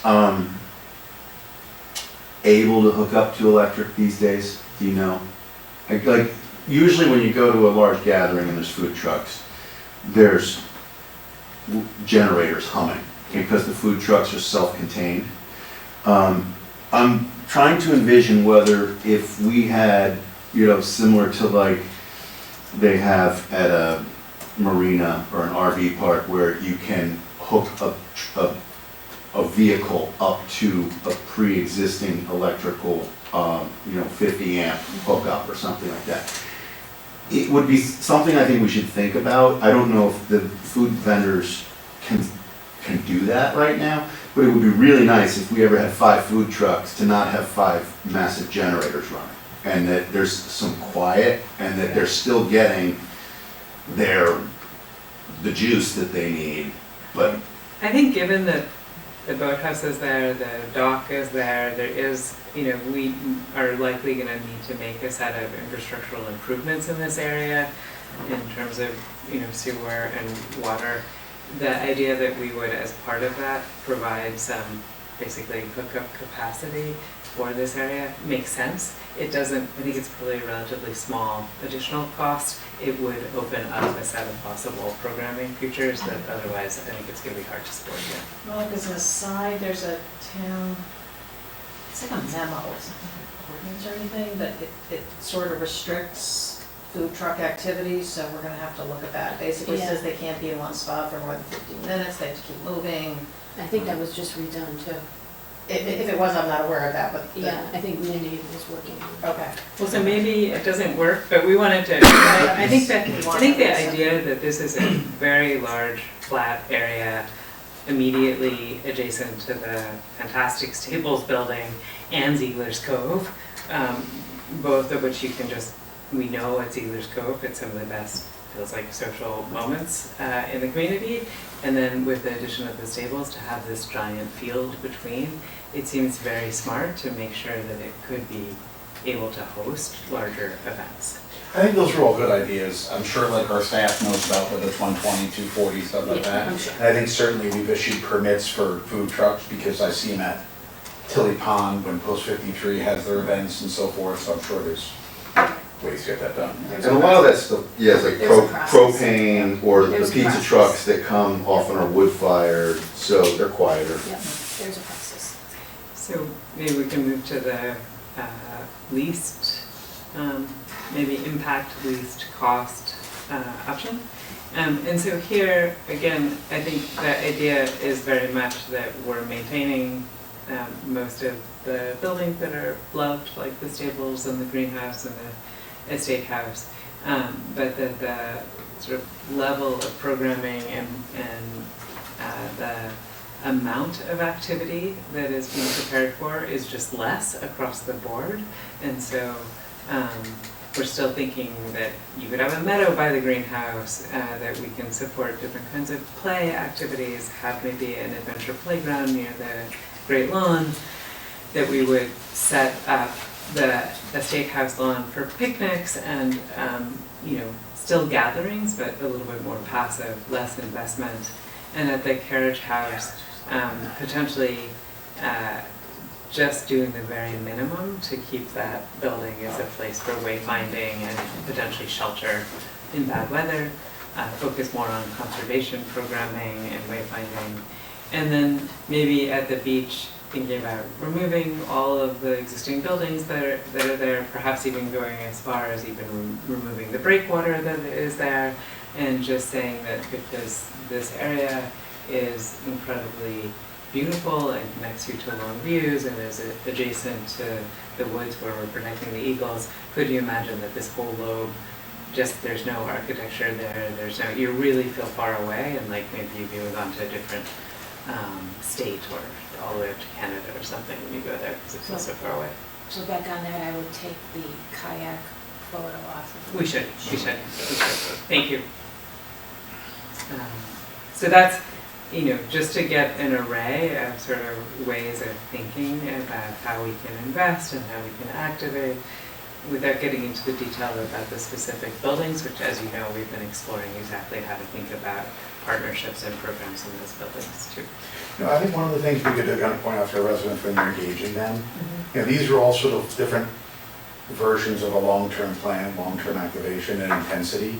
But I think there's also a little bit of sort of trial and error. So if we decided, a resident said, I'd like to see a food truck, let's just say on Saturdays and Sundays, well, we could start with, for a few months or for a season, just having a third party come in and maybe you need to listen to a generator for an hour.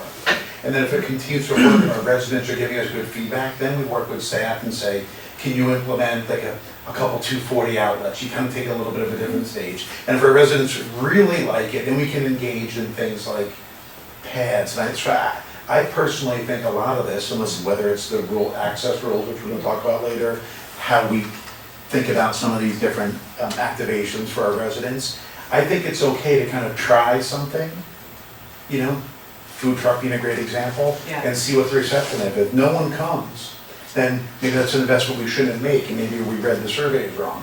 I think that moving slowly in that sense, to kind of see what people like, there's nothing wrong with a little bit of experimenting. We really believe in that, because then you, in terms of not making mistakes as you go forward with the investment, it's a more confident way to move ahead. I think we all agreed that the bathrooms in the root cellar made a lot of sense. The other one that I think we should look at, and may make sense, if not exactly there, but have you considered Dolphin House for bathrooms? Dolphin House. Essentially the It- north, the one It's the little side building off the side of the main house. of the estate. Oh, that's interesting. It's a little Oh, teeny okay. standalone building right there, you know, where the tennis court was, and it's right as you, and so those bathrooms, That's an interesting idea. you could do it, first of all, it's got 4 walls, so it's a separate building from the main house. You keep people out of the main house, you get them in there to use the bathroom. Secondly, it supports some Yes. event-style things up in that part of the island. Yeah. So I think we should seriously look at that. It's in the this near- one in the right near So here. that's the part when you're facing Yeah. the State House with the water on the other side, it's on the left. If your back is to the water. From the street, if you're watching, looking at the house from the street. If you're standing all the way by the cliff, like by the water, looking back at the main Okay. house, It'll be on the all the right. way on the right, Yep. it's the farthest to your right. It was occupied until recently. It's- Yeah. Still it's occupied. Which is- It's still occupied. Maybe why I'm not as familiar You with might not it. have been- I think I'm not. That makes a lot of Great sense. suggestion, thank you. If we can keep going, I would love to do that, if I'm not cutting anyone off. Thank you. This is just to say that, you know, this is a park that we worked on the Hudson, but there are lots of specific decisions that we need to make and evaluate, and so we wanted to start talking about them kind of case by case in this sort of scenario way. So if we go to the next slide. Oop. The idea that really walking wants to be this great circuit experience is something we've been focused on. And I would love it, Michael, if you wanted to explain a little bit about these 3 different options we're showing here. So this is a bit of an advancement on the scenarios that we have shared previously. And because one of our core principles that we've been moving forward with, that everyone seems to agree on, is the separation of vehicles and pedestrian paths. These scenarios are outlining more advanced ways of achieving that. So based on our latest thinking. So the first scenario, which is again about maximizing access and connectivity in the island, vehicles are actually penetrating a little bit further. The purple line is vehicular access, and we will have a legend on these for Saturday. But the idea is that you really come in on the south and use what historically was the more ceremonial driveway to the estate house, and use that for vehicular. And there's ways that you can peel up towards the peel up towards the stables, and then with your final destination being the estate house, where there's some loop that takes you back by that same driveway and out to the South Causeway again. The result of that is that for the pedestrian circuit is you can use a majority of the existing roadway on the island in front of the stables in the White House as part of this main pedestrian circuit. But then towards the south, where you're using that existing drive for vehicles, we would need to introduce a series of new pedestrian pathways to complete that circuit. In the scenario B is essentially the inverse of that, where we're actually using what was once the historic service drive portion of the loop on the island. So the drive that extended past the estate house to the stables and to the greenhouse. That more straight shot is for vehicular traffic. You can see in this version, we're still having a loop down by the boathouse. You're just accessing it differently for parking. So in this scenario, you can use the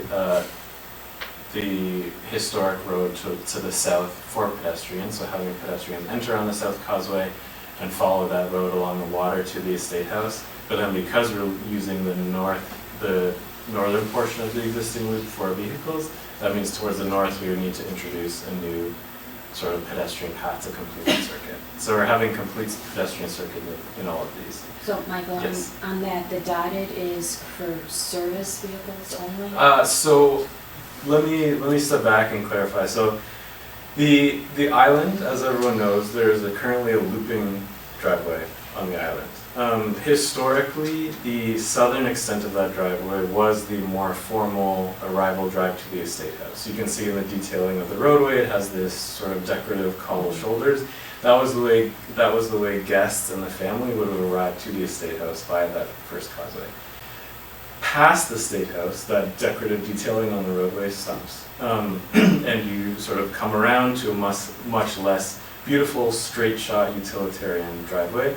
And that would have been more of the service corridor that extended past the Estate House, down to the carriage house, to the stable, and to the greenhouse. Those are more like outbuildings. Those are functional structures. And so that portion of the loop was more about service, and the southern portion of the loop was more about this formal ceremonial drive to the Estate House. So in these scenarios, in the first one, we're using the south portion of the loop, the more ceremonial drive, to get vehicles onto the island, and then the north portion for pedestrians.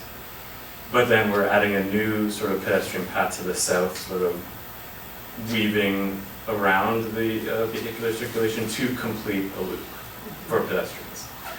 And then the second version is essentially the inverse of that. So we're using what was once the northern portion of the loop, the service portion of the loop, if you will, for vehicular access. Oops. And then Felicia, can you share your screen again? I'm just trying to figure out, from here to here, is that open for residents to drive on? I think you Probably not. Yes. But we're gonna get to the next one, which is vehicular. I think, I'm not sure what happened. I can share my screen. If Sure, why don't you Felicia do that, has Michael, please? dropped out, sure. Give me a moment. I don't I'm know not sure what what happened. Do you want me to put mine up? You got it? He's got it. I I yes. can do it too.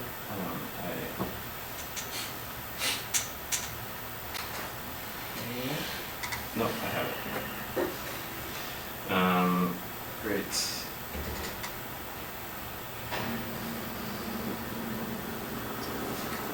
This is another portion. Sorry, let me flip ahead. Okay, so back to this.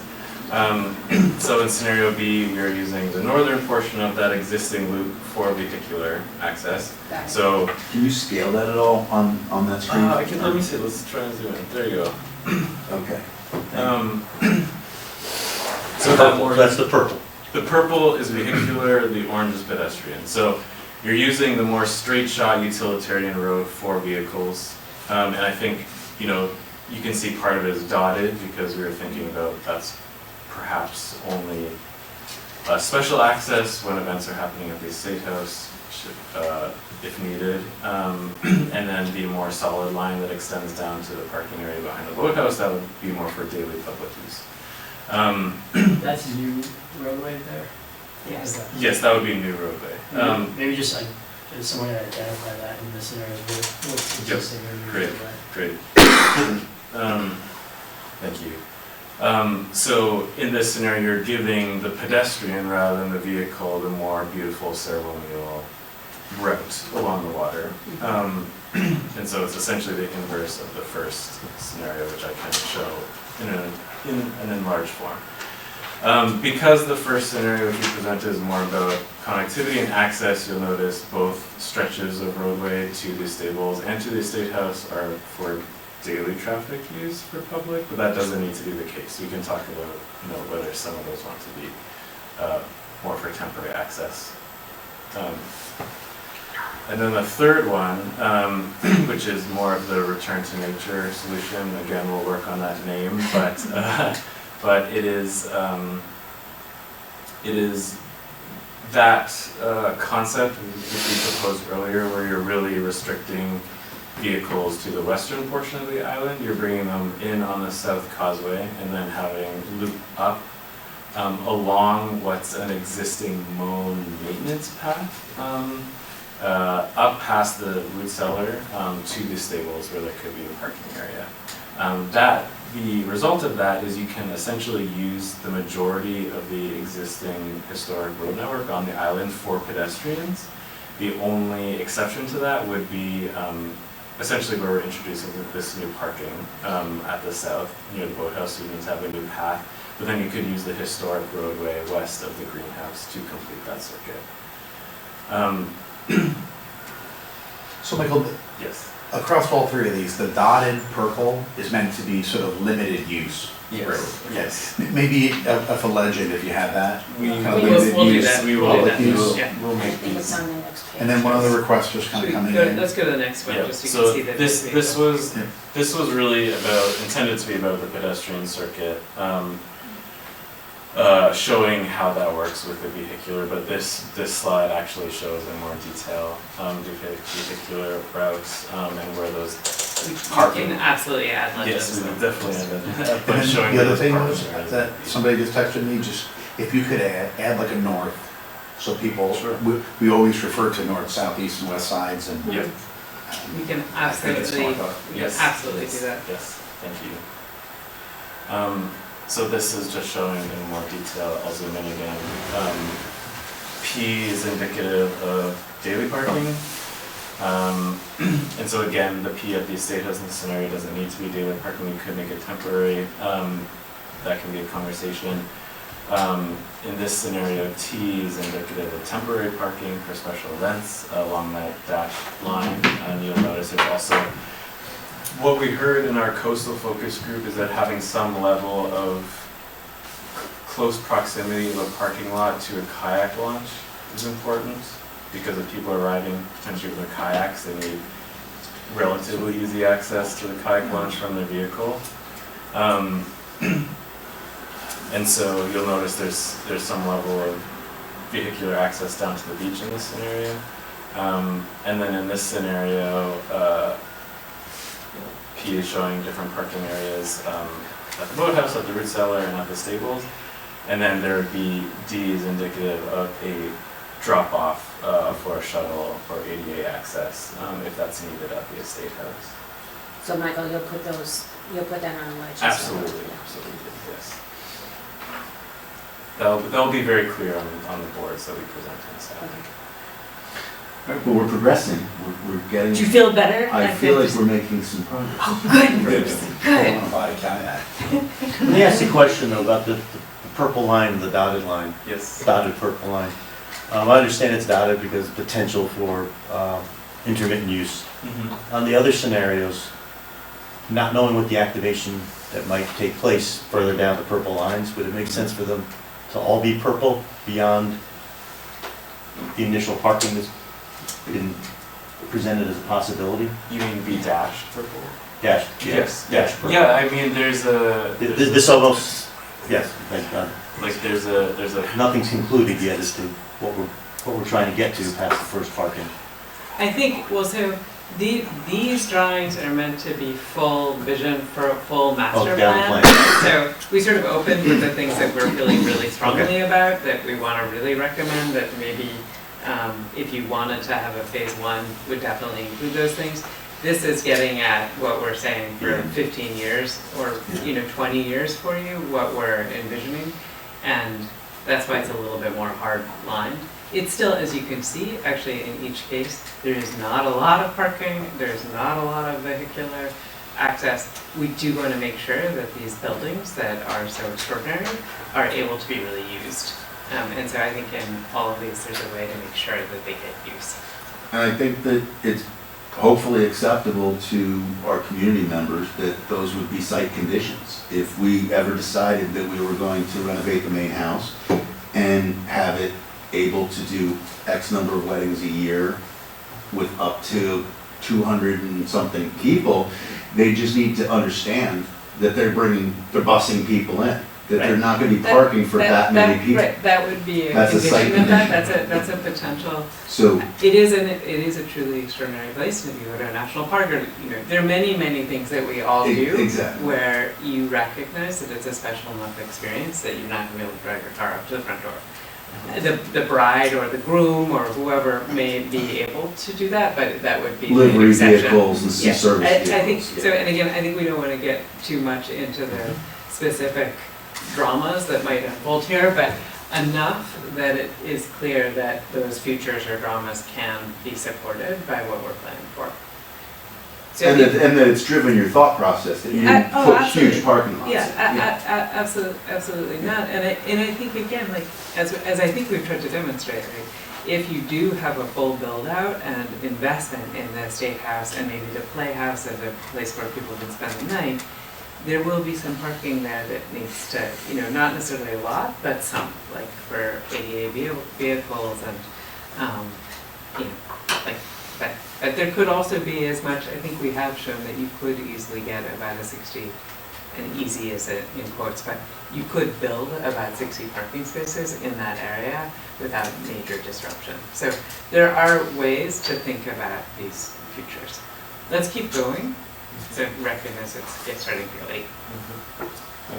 So the next sort of series of scenario options is about how people are being brought to the water and engaging the water, and there's three broad approaches through which we're thinking about this. The first, again, in the spirit of maximizing connectivity and access, is about creating some level of continuous coastal loop via a series of boardwalks and trails along the edge of the property.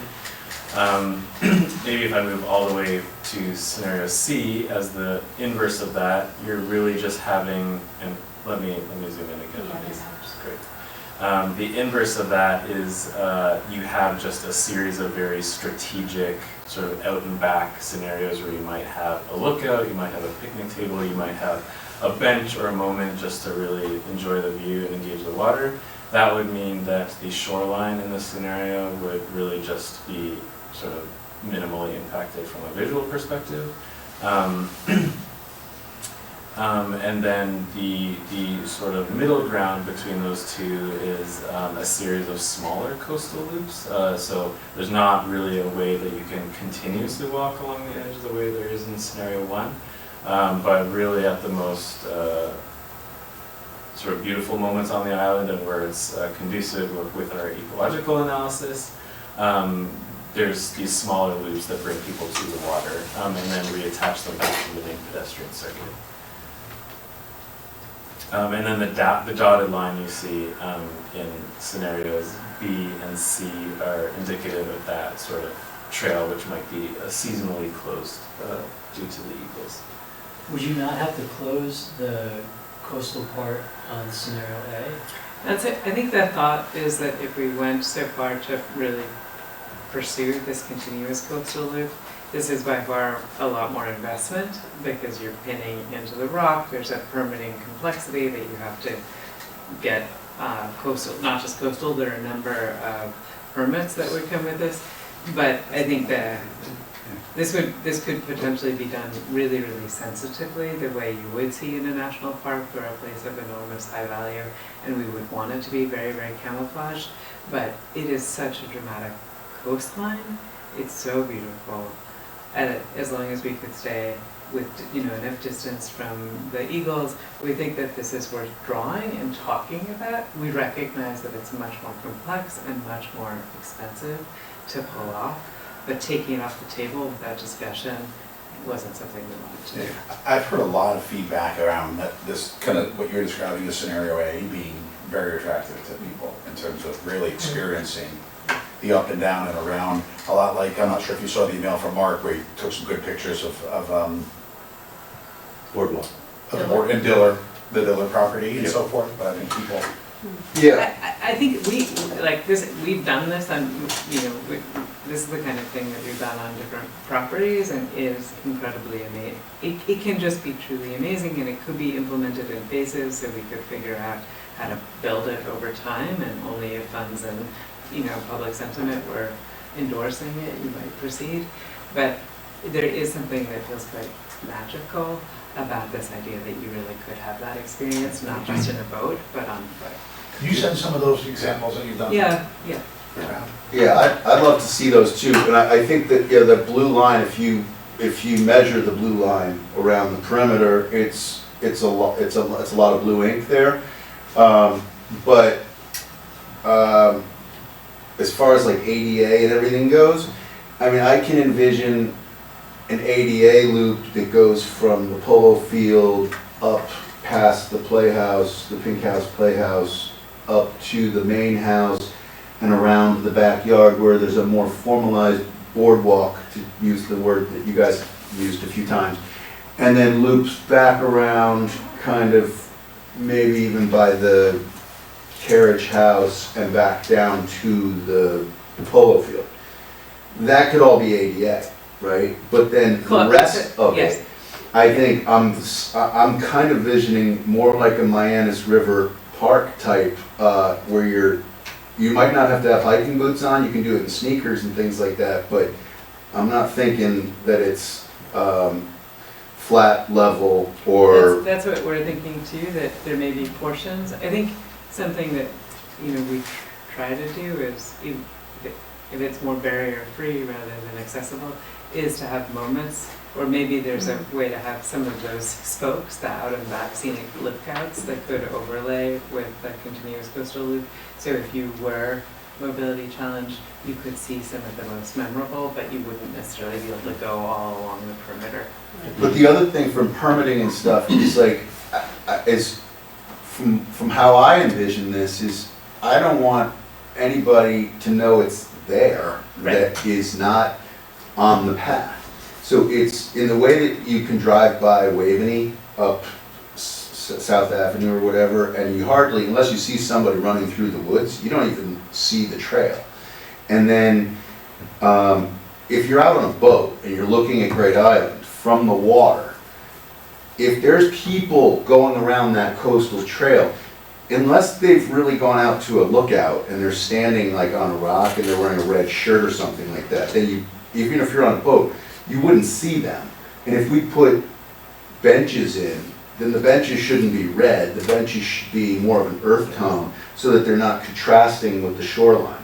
And then, so, I mean, I'm thinking if you are circumnavigating Great Island on a boat and you're 250 yards offshore, you probably don't even know that people are walking around the extreme perimeter of that island. Certainly don't see the trail. You don't see the trail, and if we do it right, Yeah, I mean, don't I see don't the want, benches. I don't want to be able to No, see it. I I don't don't see think it we should take like from a permitting standpoint, I don't think we should be taking trees down. There's enough of an open path to meander right through under that canopy as it exists today in a very minimally invasive fashion. Listen, logistics, cost, and I think one thing that might be helpful on this graph, just similar to what you were gonna do with the acreage on the green stuff, Michael, if you could show, like, the left is 2 miles, middle is 1 mile, and the right is a half mile, just to give people an idea of, well, what is a full loop? So, Michael, so each of these scenarios are consistent, used in terms of ecological analysis. Is that a formal document that we've Yes. seen? Okay, Yes, Alright. so the slide that you saw earlier with the different levels of green, that's what you're that was the referring to. ecological analysis, Okay. where they were identifying areas of high disturbance, low disturbance. And the intention with that is that we will be allocating programs conducive to those areas that they identified and the sensitivity associated with them. We would be using that to inform where to align these routes to the water. Okay. And we're thinking like, there's no lighting on these paths or anything like that, right? This is dawn to dusk, we're not, I think at the moment, you've now gotten actually ahead of us, Bruce. I think that, well, I'm hoping, let's just I don't don't- even go there. well, no, but There shouldn't be any There lighting. shouldn't be lights. I think There should be that's, no lighting. that's correct. I want to be careful about what we've actually really studied, so. This is to elicit from the focus groups, generally, are people getting enticed by A, by B, or C? Yes. Not necessarily like Do you want solar or low voltage lighting? Right. Yeah, Yeah. exactly, Josh, thank you. So- That's coming. Yeah, that will That's come coming. depending on where we So- head from here. Right, okay, we'll keep going. We're getting there then, Monica. Next. Trying to do this stuff. There you go. Do you want to? Yeah, so I mean, I feel like we talked about this already at length on the other diagrams. This was to talk about the kayak launches and the water access. So we heard not only about kayak launches from the focus group, but also the importance of having access to the town shellfish beds. And so I don't think we need to talk about the kayak launches on this diagram anymore. But, because we've already done that, but specifically the little S's that you see here, where I'm circling here, and then also down by the boathouse. The hatches that you see indicated in the water are currently town shellfish beds. This one near the boathouse is only seasonal town shellfish bed. And so the idea that we would not only provide access for kayaks into the water, but also some level of pedestrian access for people shellfishing was something that was really desirable for the folks on that focus group. There's also an idea about having some kind of water taxi potentially reach the island, which is either based at a new dock near the boathouse or potentially at the fire boat dock. Coming from where? Yeah, to and from where? The lighthouse. What was the lighthouse? They are basically about to receive a water taxi, and they said that they would love to partner with Great Island to have this be a stop. So there wouldn't be, we wouldn't be receiving passengers, we would just, it would be an out and back? I think Tim's that, suggestion was that with their new boat that comes, I think, in May, is that they could, now they pick up people in Weber or Norwalk, bring them out to see the lighthouse and bring them back. They could potentially, with that new boat and its draft, pick people up from the Great Island dock, come out, experience the lighthouse for like an hour tour and bring them back. yes, That sounds cool. it does sound cool, and it isn't a commitment to the island or the town to buy the boat, and you already have the infrastructure with that dock. So the idea that something like that could be possible seems appealing and worth potentially further discussion. They have the boat on order, I think they've already. It's about, They've already committed to the boat. it's coming, Yeah. yeah, according to them, anyway. That Yeah. would seem to be minimal Cool boat. investment because we have a deep water dock already. Exactly. We have some gangplanks and stuff. So the shellfish beds are sort of a base recommendation in all these scenarios. So I think I'll just skip to the last one just to show that the reason why we were showing the kayak launch on Scott Cove in that scenario is because we're thinking about there being parking behind the stables, which you can see in this very faint purple line. And that would have parking in more proximity to the kayak launch in that scenario. Also just the idea that somehow between the carriage house and the stables, potentially there is some educational or marine or water-based organization that could be there, and there's flats and programming, so it seems very imaginable that you could have great activities in that area and get to the water. So that's what we're trying to communicate with that. And that could be like a pop-up too. So that could, like I'm thinking like, when summer camp kids go on a canoe trip, there's, the trailer that has 8 or 10 canoes on it. So if there's an event that the town decides to put on and they bring in 20 kayaks so the kids can launch there, but then those kayaks disappear at the end of the day, the family doesn't even own the kayak, right? And then that was an educational experience of a pop-up type activity that it was done it was planned at high tide so that you're launching at high tide, you're coming out at high tide, you were able to get in and out. It was highly thought through. Yes. So we are trying to get, so just a few more things before we exhaust you totally today.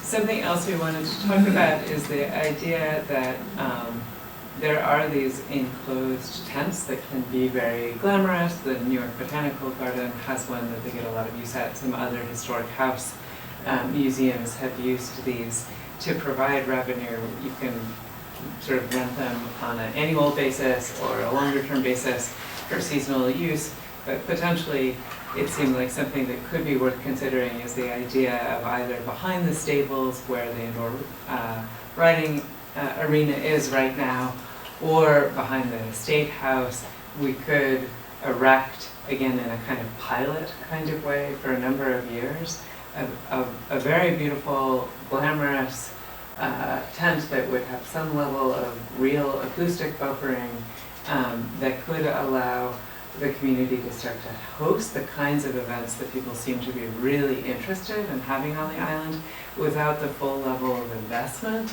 in the improvements to get a kind of Class A experience at the State House. And I think, Jim, exactly the kind of thing you were saying earlier, if this is really a runaway success, then that would suggest that that level of commitment from the community or from a partner in the State House maybe makes sense. But this would be a way, this would be a way to start to have something that isn't beneath the quality of the experience of Great Island, but without the major infrastructural and capital investment that otherwise we might be looking at. So that's something we wanted to put out there for the community and you all too as an idea. And we actually have done this for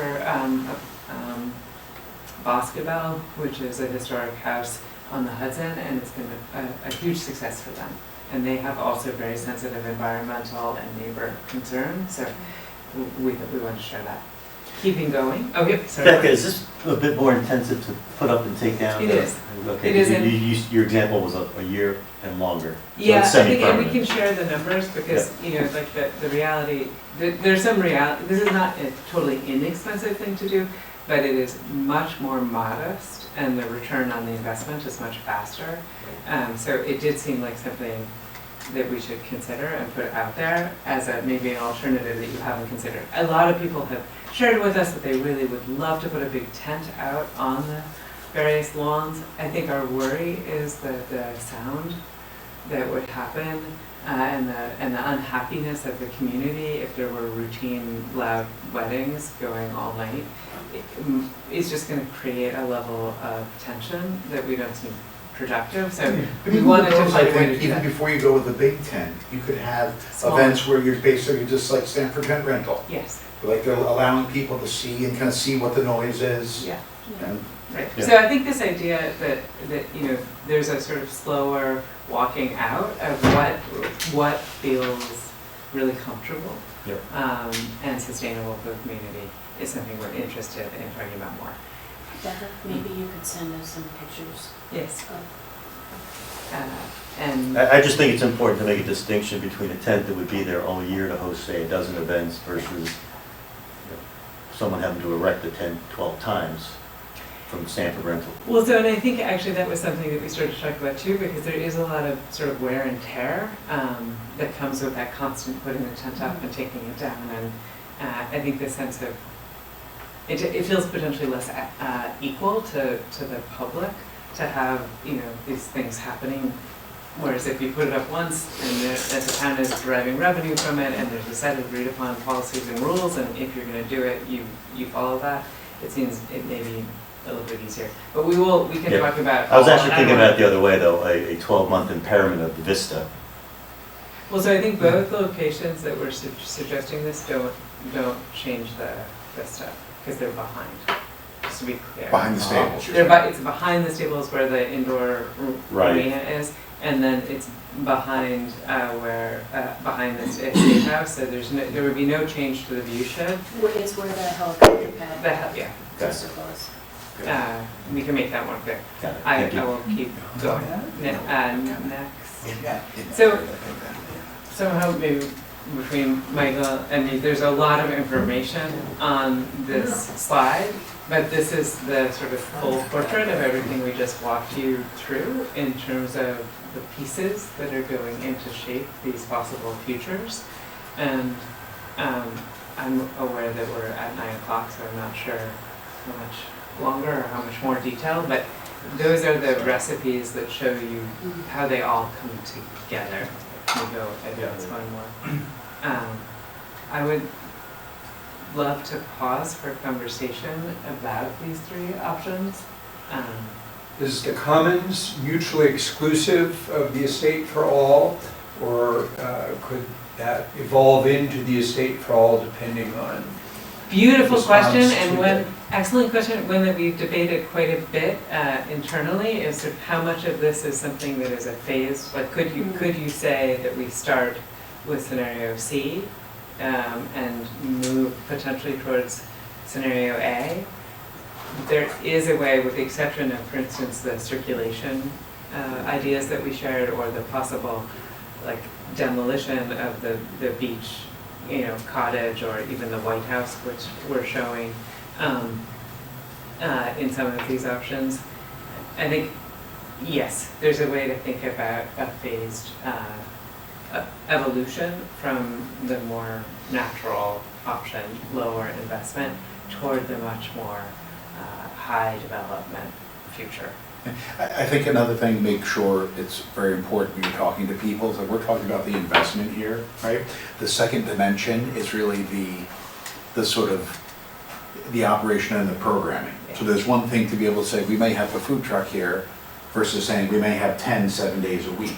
Yeah. So a lot of, along that spectrum can just be how we actually use it.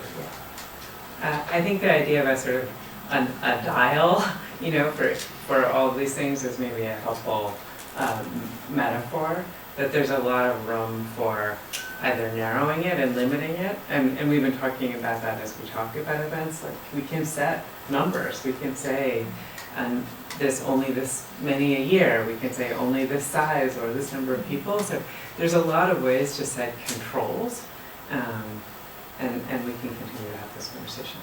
So Becca, outside of the infrastructure for the road, what else would you be considering as far as going from low to middle to high?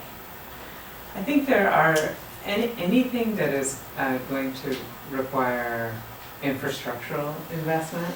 It would be helpful to make a decision about which of these options we're most interested in, so that as we build and pay for that infrastructure, which I think as much as possible as we make the improvements to the roads and the walkways, we're going to want to put all that infrastructure in. So if we really don't think we're ever going to host a lot of people at the Estate House or on the whole eastern edge of the island, then we don't need to pay for the infrastructure for those improvements. But if we think there's most likely a future where we really are going to have large numbers of people somewhat regularly over there, then you would want to pay to make sure that sewer, water, energy, all of those things go in when we do the big project to improve the roads, the paths, and make sure that that all works for access. I think it's very risky at this point to really start putting dollar signs because things are so nebulous. But when I think about this, some of these I think about like a menu where it would have $1 signs, some might have $2 signs, some might have $3 signs, Yeah. right? Just directionally as we begin to think about. Do we have that slide in here? We do. Yes, we have that Yes. slide. It's Some might coming say up. tilt, What, some might say on tilt. a label for scenario C, how do you folks feel about enhanced spaces versus return to nature? Thank you, Craig. But like Jim said, I think some of these things we just have to, there's going to be some trial and error involved in them. And with events, I know we've started talking amongst ourselves about some of the event options. Currently, I think we've said no. We've had probably at least five that I've seen come through the Great Island email saying, hey, I'm interested in hosting my wedding at Great Island. I think all of them have received a no, that we're not ready for it, which is appropriate. And but the question is, when are we going to try something?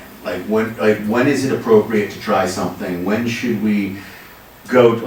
When do we start figuring out? Okay, do we need a permit for something like this? Do we We're say? working on that first.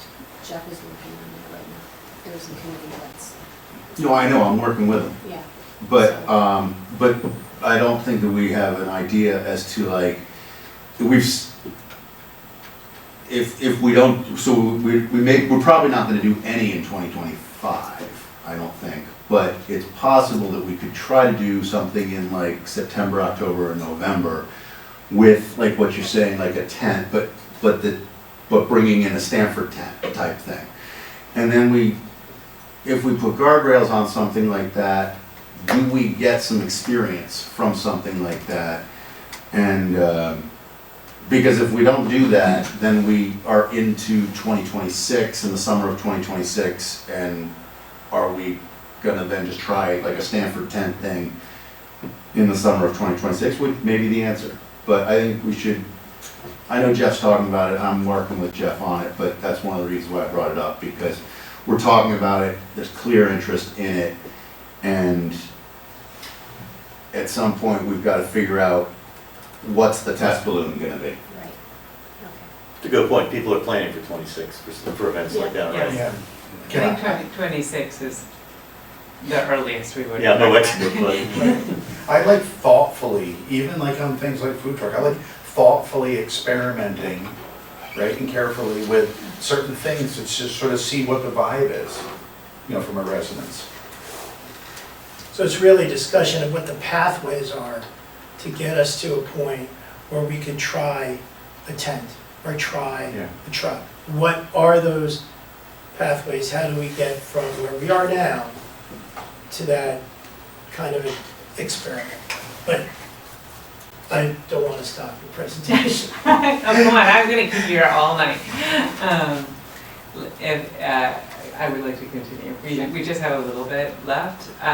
We wanted to share just before the weekend with you this idea of how we're very committed to a future where these buildings that have exceptional significance, considerable significance, and some significance, for the most part, are retained on the island. There are a couple that the ones that are labeled here as having some significance. We are also testing features where actually they get removed, and so we wanted to talk about that a little bit tonight. If we go to the next slide. I think one of the things that feels really important almost no matter what is that for some of these significant structures, they are really starting to fall apart. And that even, and that there's accumulated what's called deferred maintenance, and that there's a need to shore these structures up or their value is gonna start to be lost quite rapidly. And so even if we don't make the full investment or commitment to a specific future, to commit to a future of care and addressing those maintenance concerns is a recommendation from us to you. If we go to the next slide. I think these are just more illustrations of some of the challenges. So we want to start with outside. These are inside shots of conditions that really aren't sustainable. They need addressing. are these one building or just a mixed match? I think this is in Glasses, right? Isn't this the boathouse, Yeah. and then this is the state house? Boathouse, the state house, this is also the state house. I'm not actually sure. I think that might be the boathouse too. I don't know. No, We I lost think her. this- No, I think the Is that left, the base? yeah, no, I think the left one It's the carriage house? is the carriage Oh, it's house. a carriage house, okay. Unfortunately, there are a number of buildings where you see things that look a lot Yeah. like that, where there's just a lot of water migration and the ground is starting to fail. And so the simple point here is that we do want to recommend strongly that at the very least, we spend the money relatively soon to prevent further deterioration. Well, I think what we should start thinking about is prioritize. I think what you're hearing a lot of people, like, we all think, I think many people think the stables are here to stay. Yeah. You're hearing a lot of discussion around the greenhouse. You're hearing a lot of discussion around the carriage house. If there are houses like that, I would say kind of work with, our staff who know these buildings inside out. We need to probably start, Stabilize them. figure out what is the punch list to make sure that there's not further degradation. Yeah. We have prepared that work, and I think we want to basically, the reason we're calling it to your attention is that we would like to, in terms of things that we see as being priorities, we would like to say that we see some of that as really priority work. So we can go to the next. I think one thing that is potentially a slightly more radical suggestion that we would like to share with you is for consideration the idea that the White House be a building that is potentially removed because it doesn't have very much significance historically, although initially there was a thought that it did. It really, it turns out, doesn't. So there is a future where it could be a residence for someone who works on the island. Perhaps that could make a lot of sense. Also potentially that building could be rented out as an office building of some kind. We think that actually the views that open up and the connectivity between the stables and the carriage house and the sense of sight lines, the kind of vistas that could go almost between Ziegler's and Scott's are quite meaningful, and that potentially having a moment where as you pass from the sort of upland to the upland, it actually feels really like a landscape moment is worth considering. So we can discuss it now or not, but it is, I think, for some people perhaps a radical idea, but we wanted to share it because it's starting to make sense to us.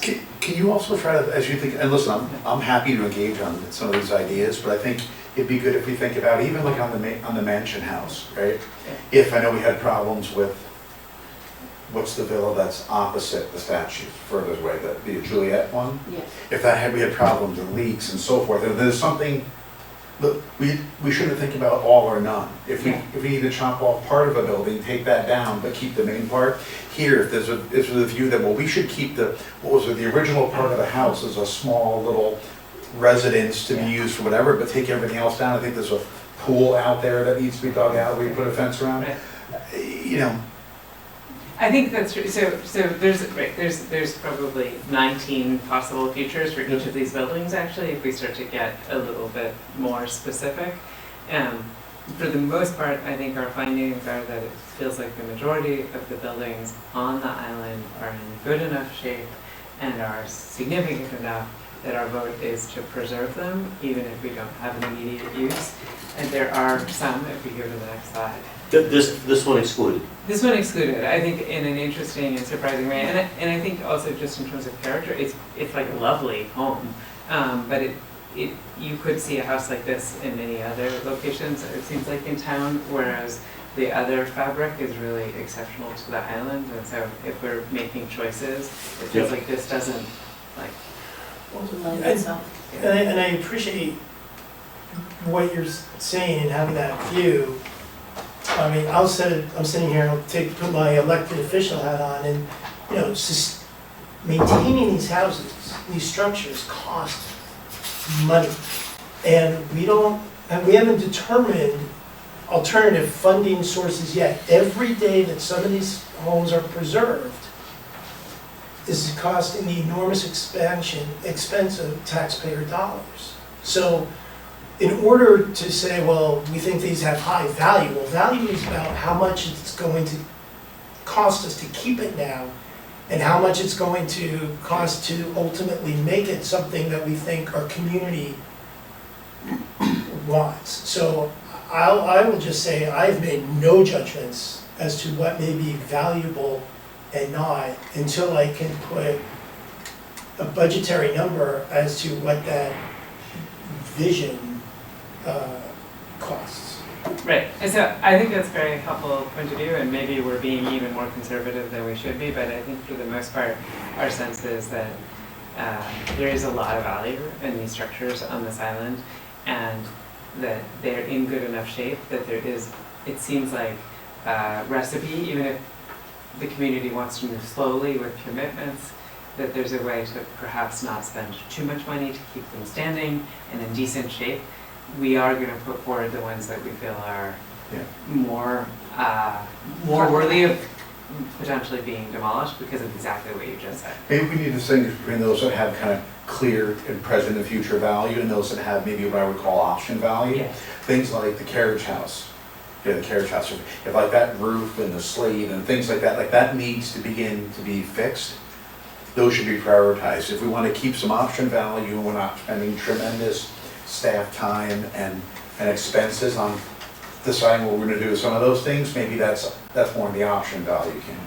What I remember when we were talking about the buildings, was some of these buildings seemed like they were interchangeable as far as the role they could play, whether it was, it wasn't private office, but it was Not-for-profit. not-for-profit, thank you, Monica.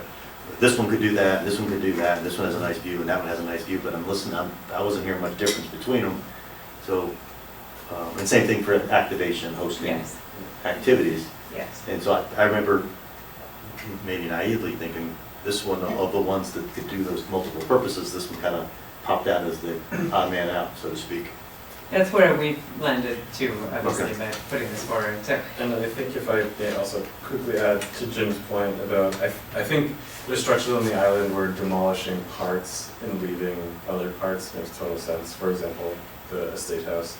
I think part of the reason why this house was deemed by the architecture team as having only some significance, despite it being the oldest house on the property, was because we originally assumed that the core of the historic house still existed to some extent. I think what they found is that this house has been added to so much and has been renovated so much. Like, for example, the front door that you see on this house was part of the original house, but was actually ripped off and put on a new addition. With that whole like gable end you see is actually a new addition.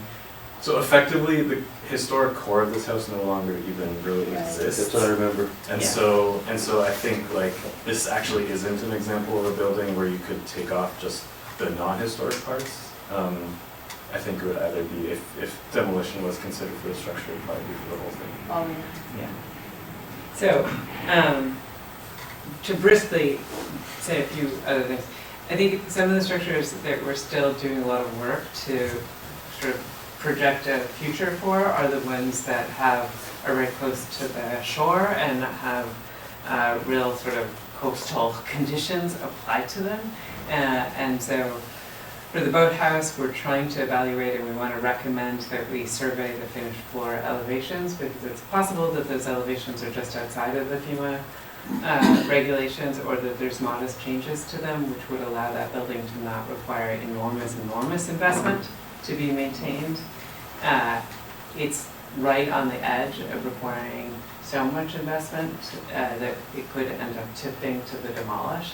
But because it's on the water's edge and it provides a lot of access, we want to make a recommendation for a little bit further study here. We can do I that think within our budget. if you want us to. that would be fabulous, yes. I would like you to, I don't think I have the authority to authorize that, but I would nominate that for consideration to the committee. For the beach structures, this sort of blue line is a really important line, as is the red line. I think our likely recommendation for these structures is that we don't invest in them, and actually in some ways we are likely to recommend that they do get demolished.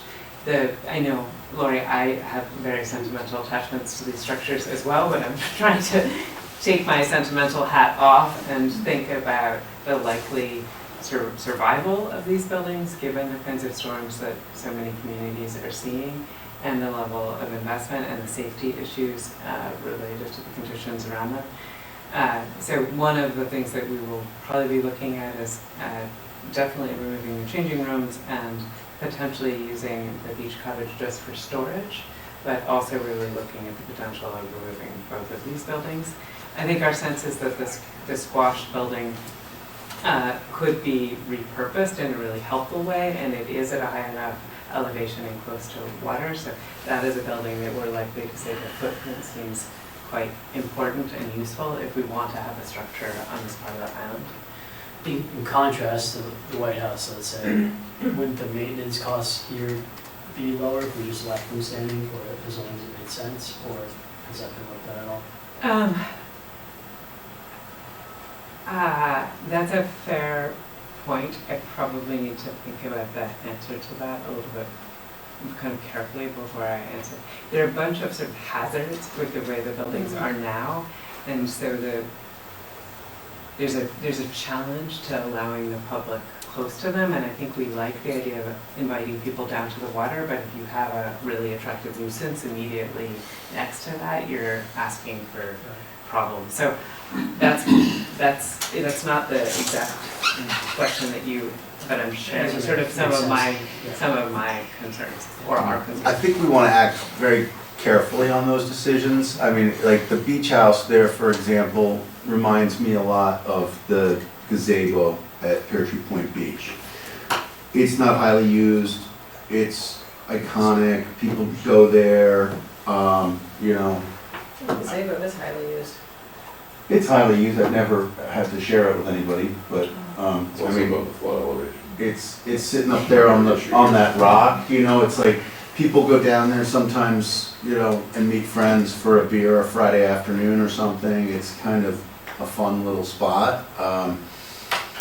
And as Kip said, it doesn't cost the town a whole lot of money for it just to sit there, and, but going inside the beach house or having an event in the beach house or whatever, like, that's a whole different deal, I mean, it's obviously. Yeah, I think that that's- it seems like that future is not Yeah. possible, so. Well, I'm just saying, let's just be careful before we. We want to be very Right. careful, but we're also trying to update you Yeah, about some of the challenges with these, in some ways, very enchanting structures.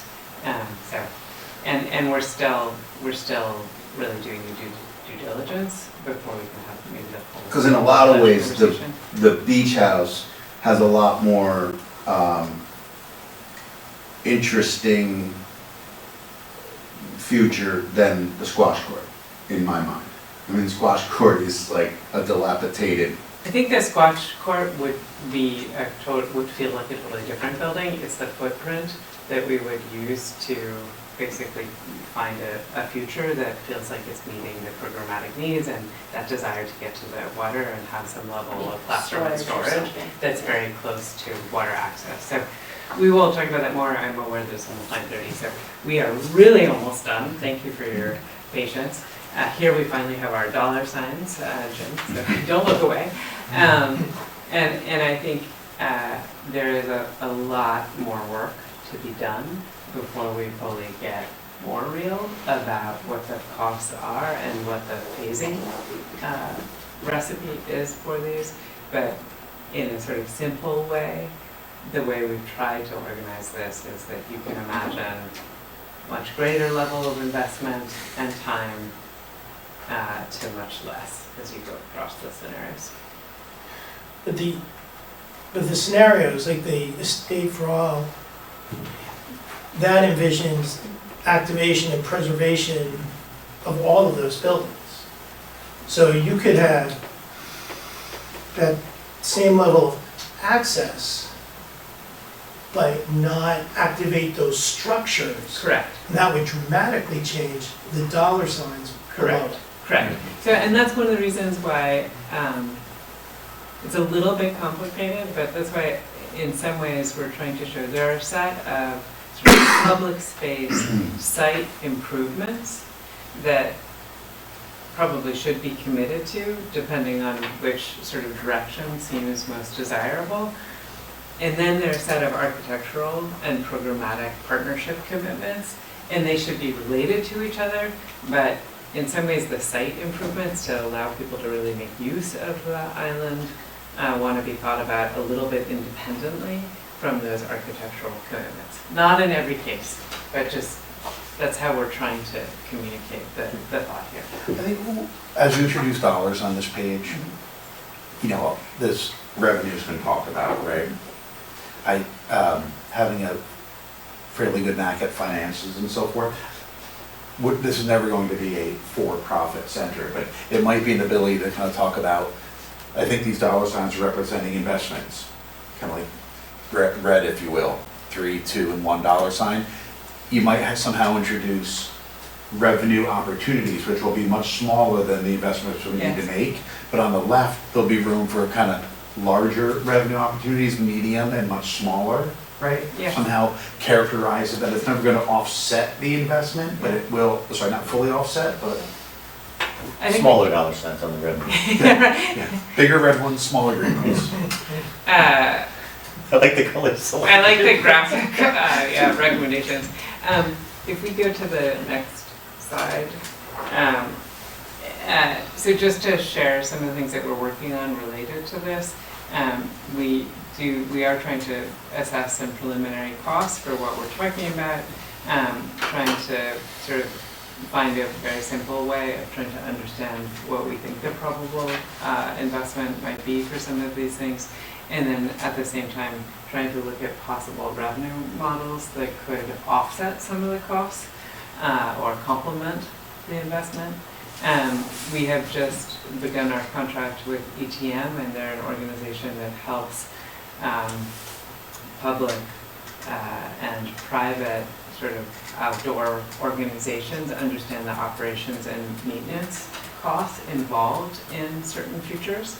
And then we're also developing a sort of memo of, in terms of an immediate phase of work, how to think about what might be involved in that first phase of investment. So when you're talking about the operations and maintenance model, what are you factoring in to come up with that? So if, for instance, you start, you have greenhouses and there's some level of indoor and outdoor for that, there's a set of costs that are pretty well understood for what it takes to run that, and even how many people do you need to start to employ to do that. So it's sort of what's the full commitment, because it's not just the hard costs of the capital investment, it's the whole, what are you committing to long term in terms of making sure that you can take care of what you're committed to. So, but if we haven't made any commitments, what is that model going to be working off of? So we're just bringing them on so they can start to learn what's happening and get a basic understanding. They're not going to be modeling anything yet, Okay. but they're getting onboarded so that as we get more decisive about which vision, they can move very quickly, because as has been brought up tonight, we need to be moving very quickly. So we don't want to like reach out to them after, and give them 3 days because they won't be able to do their job. We can go to next.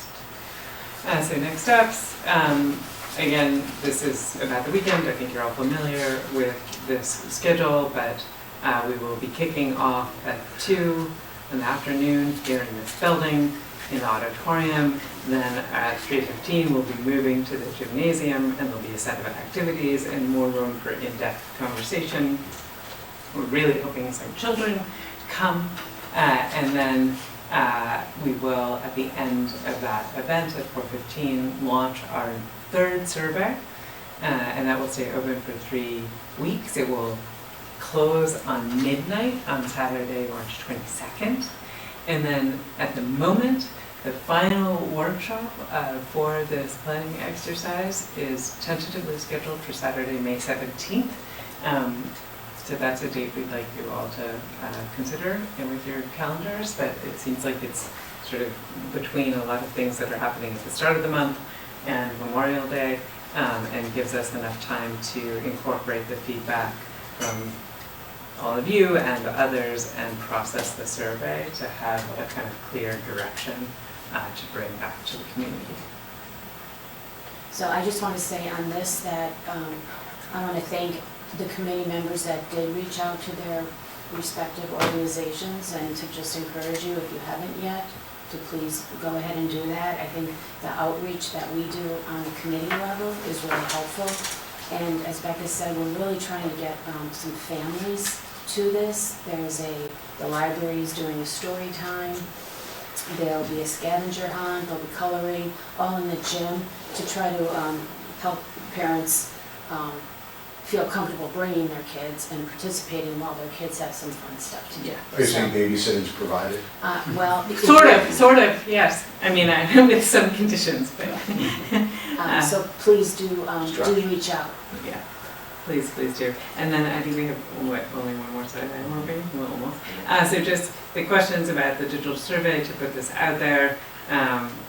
If there can be physical locations where you can connect to it. It's also going to be on social media. It will be on the websites. Go to the next. I think we're at the end. So thank you for your enormous patience and stamina this evening.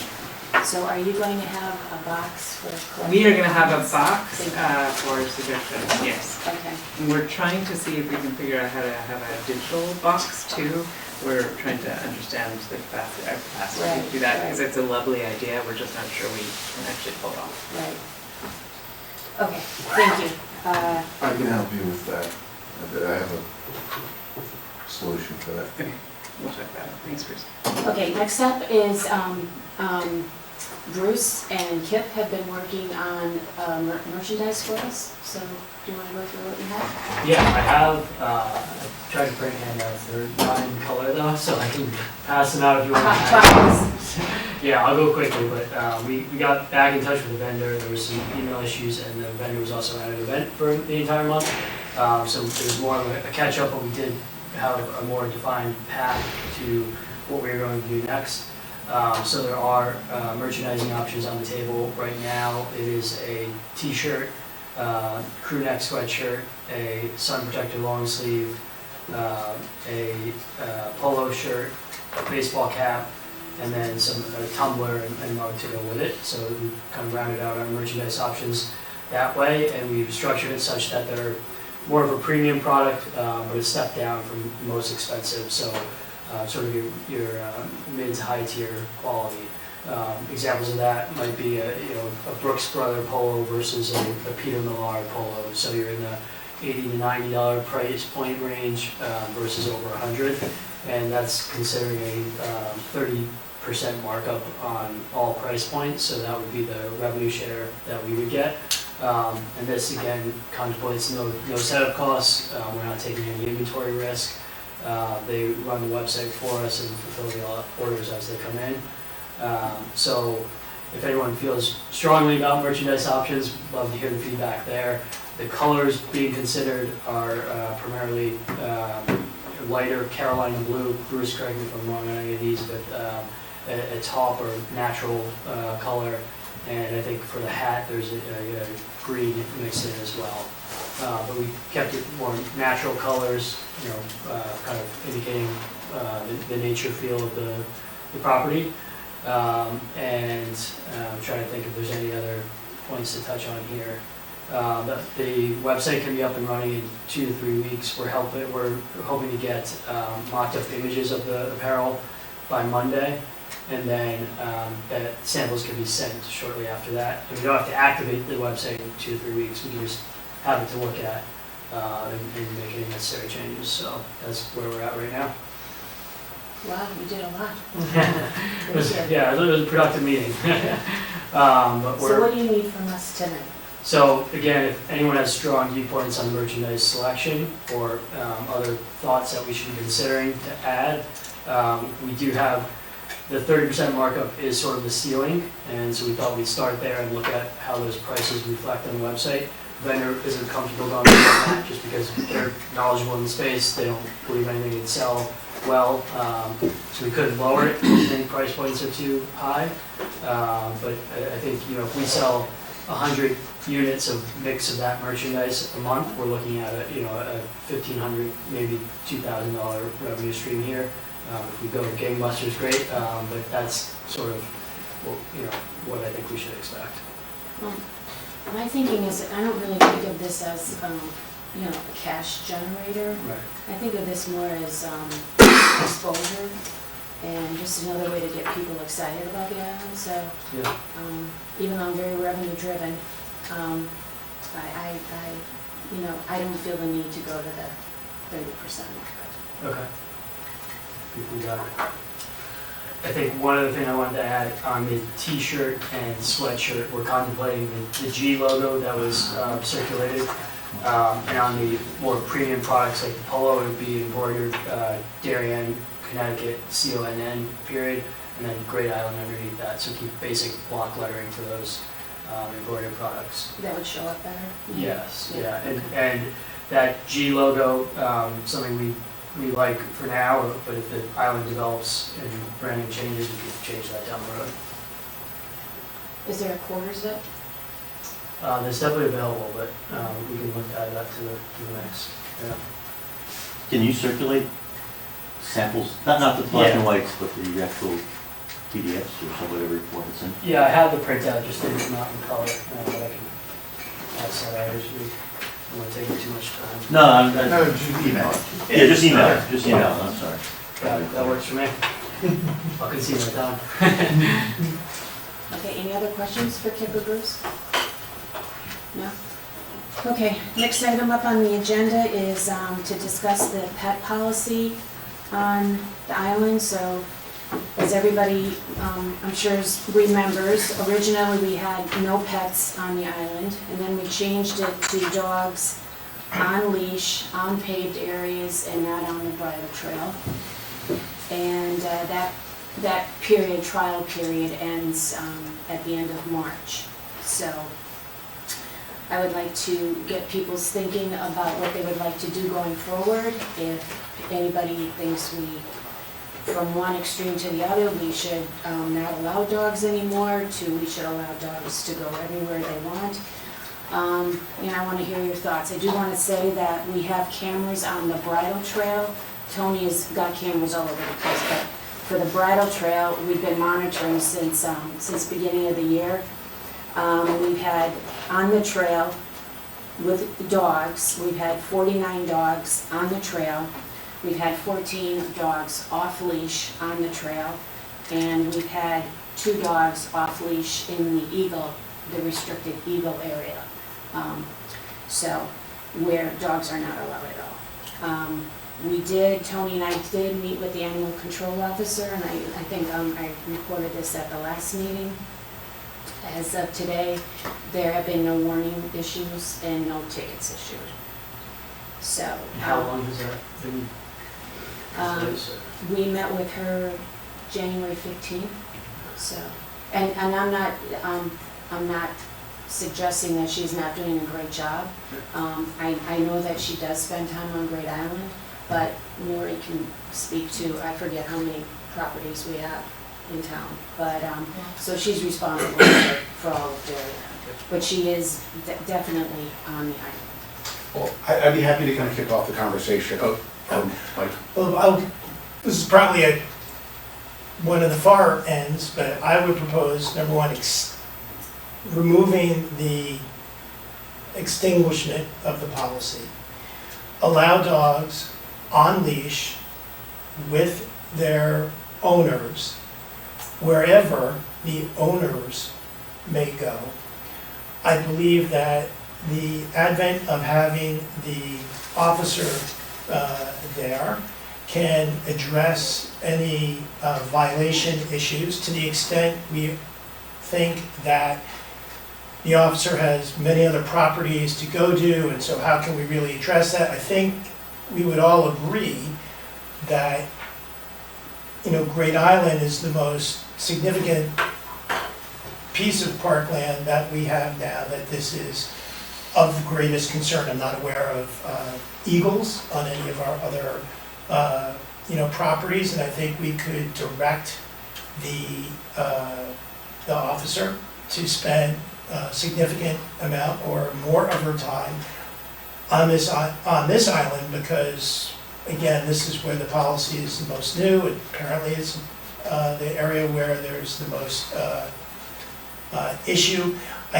It's hard to envision the officer writing a ticket to a citizen who has a dog on the leash, and the dog has moved a few feet off the the path to do its business. Obviously, all the waste, fines should be in place, but again, in short, keep the dogs on the island, keep the dogs on the leash. They go where their owners go. Okay, well, just to clarify, the animal control officer will never give a ticket for being off the path.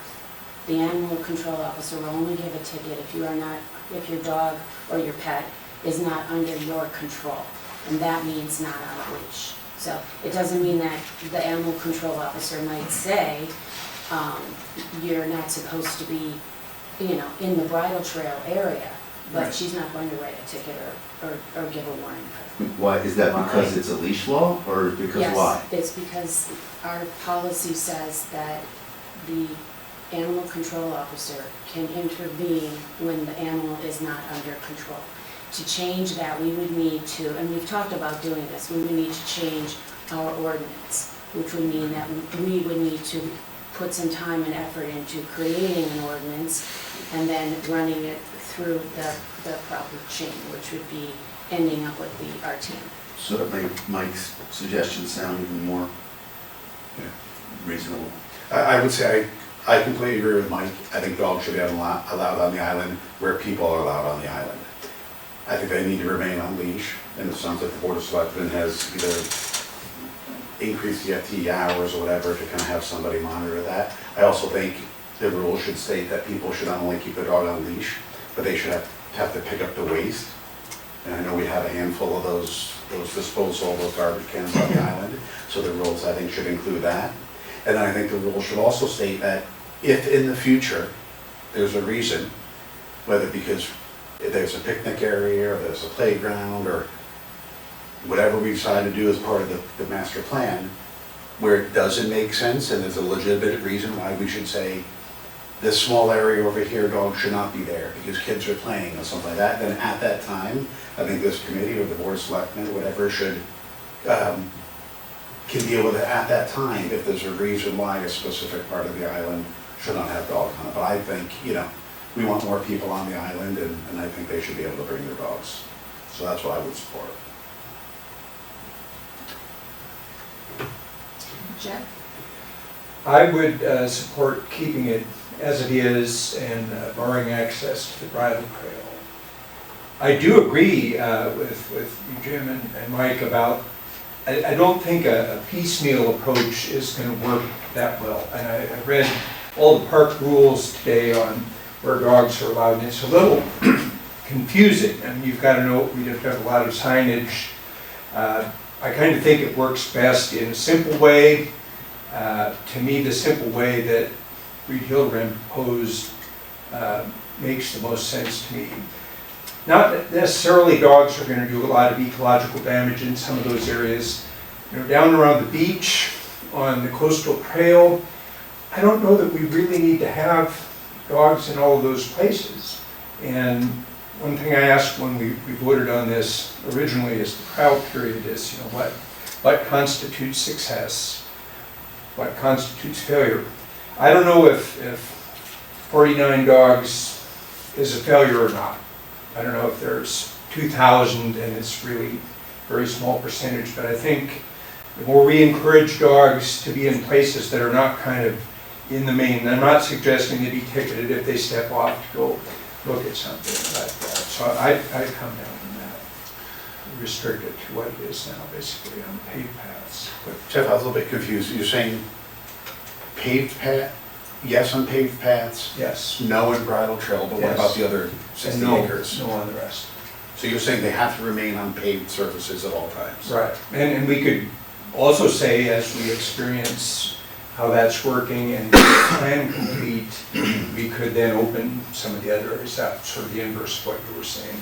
But And the reason for keeping them off, like, the grass would be because if we had to, like, convey that to our residents, like, why we're telling them that? well, prospectively, if we're talking about boardwalks or kind of enclosed steep situations, I just think, I know most people are well under the control of the dog. We've all seen instances, where there's mishaps. If that occurs in a rockier, hillier location, or some kids are running through the woods, the impact of that is different than if it is on a wide paved surface where you can get out of the way quickly.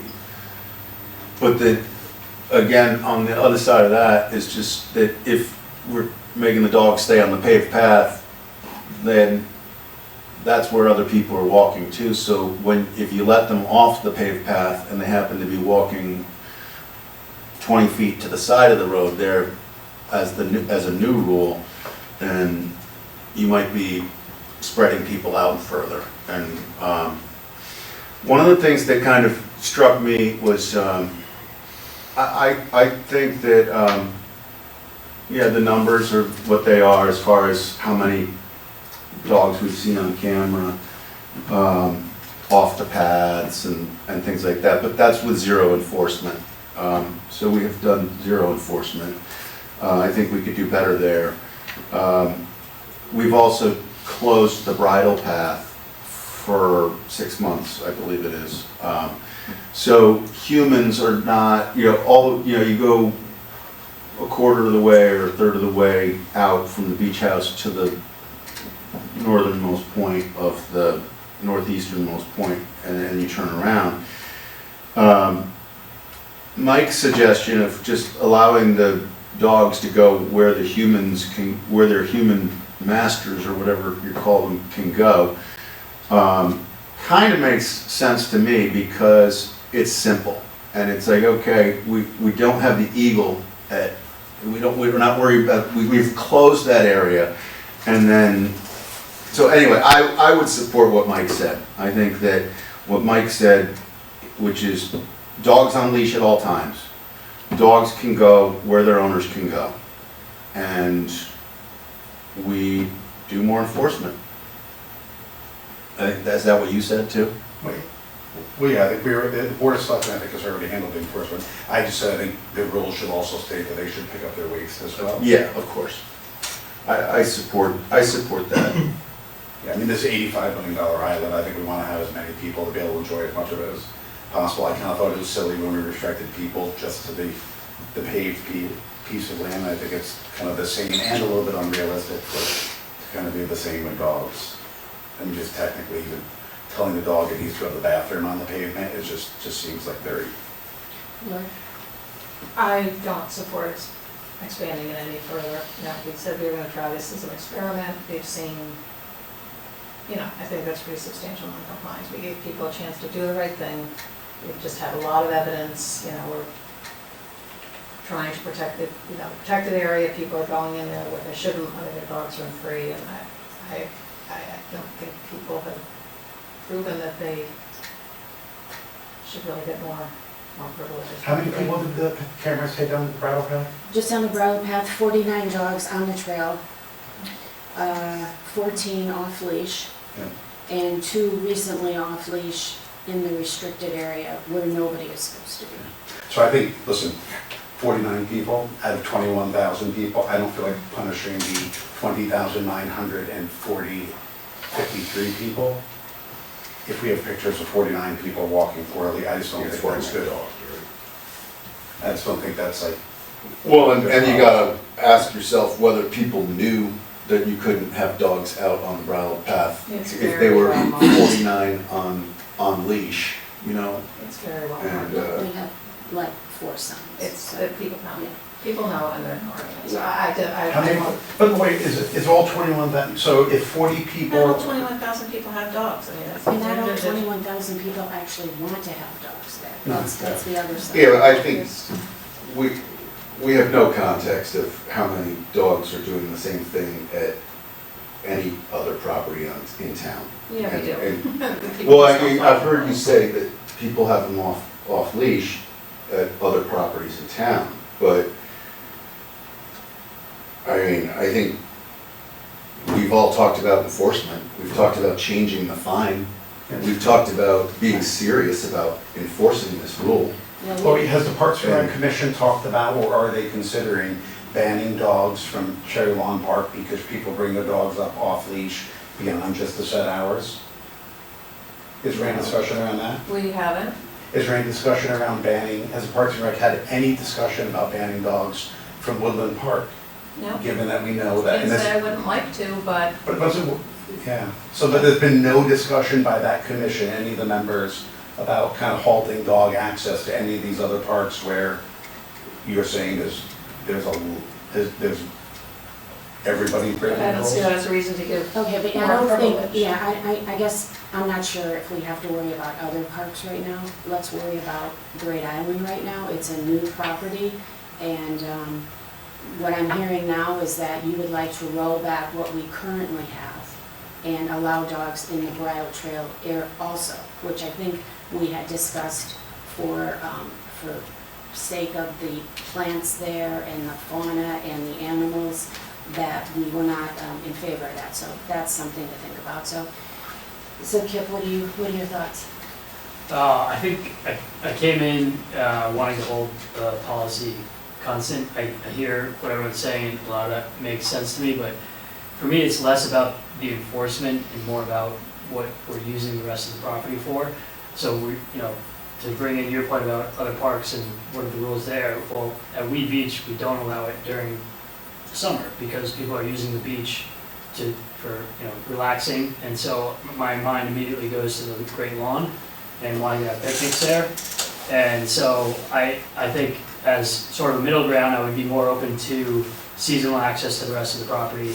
But I do think we have to get ahead of those areas where we might want to limit it sooner rather than later, because we are going to be doing trial things there and having potential pop-up events or letting people picnic there.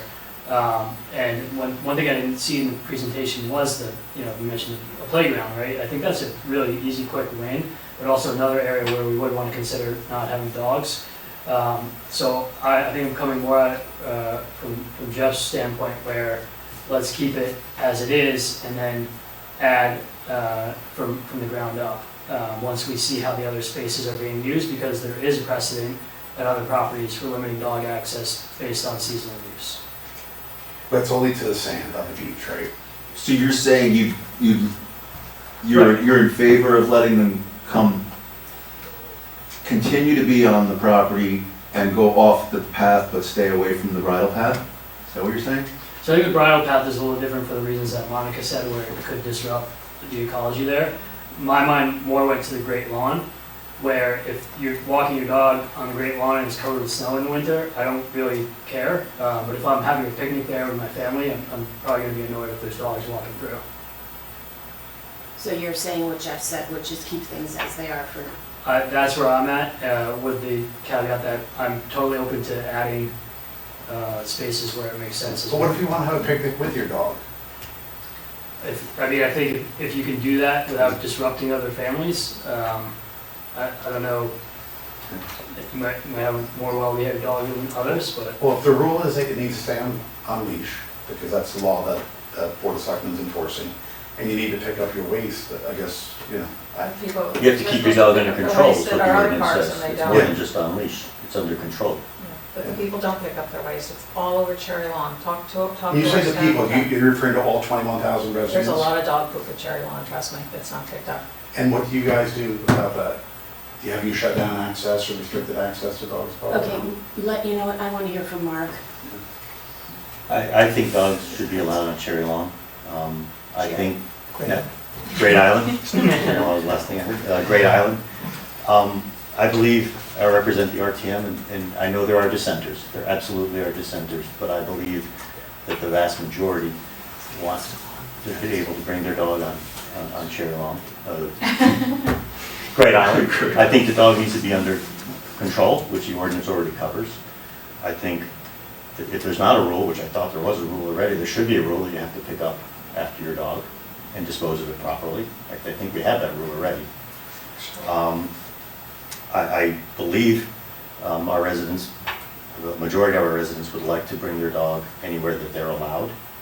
I think we should prevent that in areas that are sensitive, whether it's what we've already done, which is close the bridle trail to humans and presumably dogs, because humans can't go, dogs can't go there for the eagle nesting period. And if there are other areas that we determine either now or in the future that should be closed off for picnicking, I think we close certain play enclosed areas, say no dogs. I think the picture I circulated said we don't allow dogs on a portion.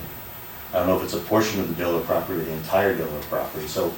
No, they're at all. Not at all. That was requested by the Yeah. Dairy and Athletic So Foundation. where I'm going with this is we have a practice in town of restricting dogs where we deem them to need to be restricted. I don't know tonight that we know which parts of Great Island need to be restricted, although we already know it needs to be restricted around eagle nest. So I come out in favor of what I believe the majority of residents, not all residents, want to do, or at least they think they want to do right now. They may find the first summer we're out there with dogs on the Great Lawn having picnics, we may get a hue and cry to rein that in. But we don't seem to enforce restricting dogs to general areas of the rest of our parks, and I don't, unless there's a reason to, don't see a reason to restrict here. So I hear what you're saying, I just wanna make sure I'm tracking this, right. So you're in favor of Expanding. dogs where humans go, and Lori, I wasn't sure, are you as is or just let it expire? I can support as is with the hope that we can get meaningful enforcement happening. And I believe in letting the enforcement take effect. It's only been, I can't remember how many weeks you said, Monica, but 6 weeks. 6 weeks, okay. And hasn't caught anybody yet, apparently. Well, Mark, I'll tell you, I would support the RTA. I mean, if there's not a rule in the town ordinances for people to pick up waste after their dogs on public property, I feel like that's something that should be in there.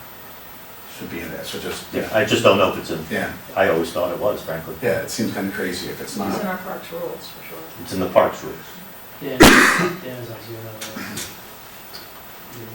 Dan, yes, Are you able to unmute? I think I'm unmuted, am I? Yep. there you go. Sorry, Dan, you had told me you weren't joining us, so I'm sorry. He's the best dressed of everyone. It looks sunny. That's the 3/4 in. I've been here the whole meeting, so everybody's brought up a lot of great points. Regarding the dogs, I'm in favor of allowing the dogs on leash anywhere their owners go except the bridle trail entirely, not just the open part of the bridle trail. None of the bridle trail can they go on. And I think I've been clear in the past, I'm big on enforcement. I think a couple of tickets to a couple of people in town, word would get around among the residents and the dog owners that it happened, and then at least they'd think about it. And I think we should put those cameras to better use. If we recognize somebody, then send them a warning, a preemptive warning. So that's my thinking. Okay. I'll tell you, there's one thing on the enforcement, right, and I've kind of said this multiple times, I think we should enforce it, but, we should also be educating people, right? And I think, the first thing that comes to mind is like, Zagrodsky does a great job on his little first selectman videos, right? I think we should be reminding people that they need to keep their dogs on a leash and reminding them to pick up, right? Because I think sort of educating and reminding them and, putting the rules on the website, having them in a clear place where everybody can see it and post it, I think that'll, a little bit of education, I think will go a long way along with enforcement. Presumably it's on the sign or would be on the signs, or the main sign and signs throughout, perhaps. The sign at Diller property seems effective. I know there's exceptions, but I do see people bypass it and walk on the rest of the cool property. But Mark, to that example, like the rules that are up on the website talked about keeping your dog on leash, but the rules that are on the website didn't say anything about picking up waste. We should say, you need to pick up Okay, your waste. we will definitely That was address good, yeah. picking up waste, definitely. I want to go back to, there were a number of people that didn't want us to have dogs on the property at all. So we cannot say 21,000 people actually want to have dogs on the island, because we did hear from people that don't. I think it's been obvious that we're taking another look at this, and we, at the Board of Selectmen level and at the GF level, we have not received any comments on additional access for dogs. So there has been nobody's reached out and said, gee, we want to let our dogs off the path. So I'll put that out there. Well, I would actually say I have about 400 emails that Laura received over the past 6 months. I think that went to all of us when we were actually deciding the Okay, well, rules. we didn't, there was probably like 48, I think, so. But anyhow, my feeling is, I'm in support with Kip and Jeff on this. I feel like we don't know what we're going to do as far as picnic areas go. We don't know what we're going to do as far as kids' playground areas go. We don't know if we're gonna want a horseshoe pit. And so I feel like we're making these rules and then we're constantly changing them. Why don't we just wait and see what we're going to do out there? And then if we know this area is going to be a picnic area, we're going to put picnic tables there, or we're going to allow people to put blankets down, then we'll know that that's an area that people shouldn't have their dogs at. right? Even if your dog is under control, you know, you're eating your picnic here, you know, and the dog is over there, they're gonna wanna come and check out your food, so that's just basic. We're so close to getting a master plan. My suggestion is we keep things as they are, the exploration, we let it run off, and we take another look when we get the master plan and see if there are specific areas that we should exclude. But doing this, opening it up now and then rolling it back in the future, to me is confusing for our community, and I don't think it sends the message that we want. And on top of all of this, we did hear from our consultant who said exactly what we're saying here. Keep dogs on the path, off of the bridle trail, and on leash. Is that correct, Meg? Okay. Well, The same consultant said that the environmental impact of dogs on leashes is co-equal to that of humans. I don't think there's any, and again, enforcement is enforcement. But when we had this talk at the very beginning, and we asked about, is it more harmful for dogs to be on leashes or humans? Because maybe if dogs can't be on leashes, maybe humans shouldn't be there as well. And we were told, no, I don't think it's confusing to our community that is highly educated to follow rules and understand the changing nature of rules, and to say, I think that, well, let's get the whole plan out there so we don't have to change, you know, signs twice.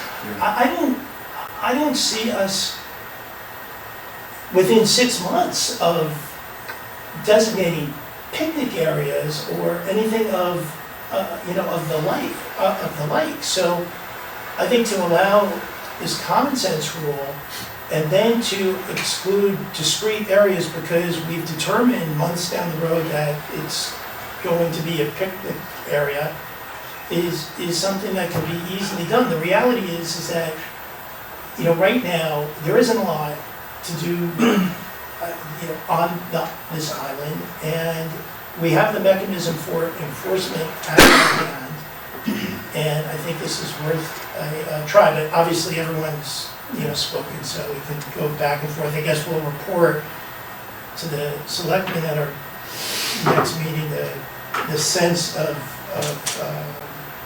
this group, and then what happens, I suppose happens. Well, Mike, I would say, I'd add to what you're saying. The master plan is not going to be in place until, or sorry, even completed until, let's just say, middle of July. That then needs to be shared with the board of selectmen, shared with the RTM and so forth. This committee or the town doesn't have a single appropriation to make any single improvement in terms of a beach, a court, a path, a road, or anything on the island, right? And it's not gonna get that until it's done with the, anytime future. The RTM is gonna close down for the summer. I think it's time to allow residents to kind of bring dogs on. I think once we do something, if it justifies not having them on, I think we should consider at that time. But I would, you know, at this point, I'd make a motion that this committee recommends to the Board of Selectmen that the rules be modified to allow owners to bring dogs on leash on the island, cleaning up their waste, and go everywhere that humans can go, with the exception of the bridle trail. I would second that motion. All in favor? Well, any discussion? Any No, further I just- discussion? Again, I just say that it's not just dog waste, it's not just enforcement, it's wildlife on the island, it's sensitive areas on the island, it's wetlands, it's of course, it's the bridle trail, it's the beach. I firmly believe that we should keep things in place until we get the master plan. And we know if we're going to have picnicking on the Great Island, or the Great Lawn, or on the polo field, or if there are wetlands that we should be paying attention to. I just don't really see the need to expand the policy when I personally haven't heard from anybody that wants to expand the policy. I say that we stay with what we have and take another look at it once we get the master plan. to be fair, I mean, at the selectmen level, there are a ocean of issues that we don't typically hear anything about until we put them on the agenda. So I don't attach any significance to the fact that we haven't heard anything positive or negative at the selectmen level during, this period, but I guess, all right, so are we calling Well, for? So there's a I have- motion and a second on the table. Just to say that, Mike, just to say that to your point that we haven't heard from anybody, but I specifically put this on the agenda for the last meeting, so people would be aware, and if they had comments, and we did talk about it at the last meeting, so. But this agenda went up 48 hours ago, right? Right, but we also had it on the previous agenda. But as part of this discussion, I've definitely heard from many residents that say, when can I just walk the island with my dog on a leash? And I said, not yet. So I think there's plenty of people that are thinking about it now. But you can walk your dog on the island. You just can't leave the path. On the leash. But they're asking, when can they leave the path? When can they go walk across the lawn? Hey guys, it's 10 o'clock. I would propose that we call the question. There's a motion and a second.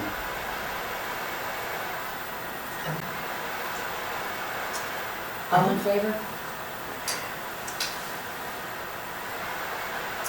Okay, opposed? Okay, motion carries. All right, our next item on the agenda is approval of the minutes for the February 13th meeting. Are there any corrections, additions, edits? Seeing none, may I have a Hold on, motion? I have one. The paragraph that said, Ms. Sturgis said there was no interest in a dog park on the island.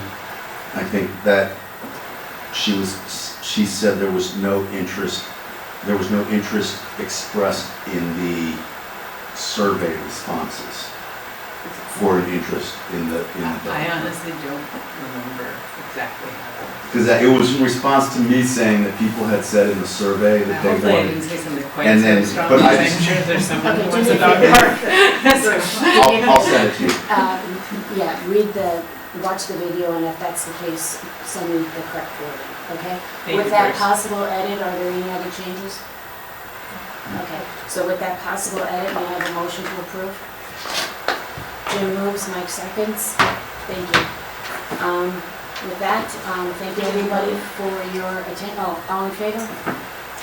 Unanimous on the minutes? Okay, and with that said, may I have a motion to adjourn? Hey, Lonnie, before you adjourn, I'd say, to Reed Hildebrand, I think the presentation tonight, right, and I think the presentation we had a few weeks ago, I looked around the room here and it seemed like everybody was very much into the ideas that you guys are putting in front of us and beginning to develop sort of what could be in this master plan here. And I think, while you guys, I'm sure we're getting tired through a long day, I think everybody here was very attentive. And so I very much appreciate the way that you guys are going about this and beginning to put things out there. And I think hopefully the same type of feedback you got from us, right? Which is like good, bad, left, right, up and down and so forth.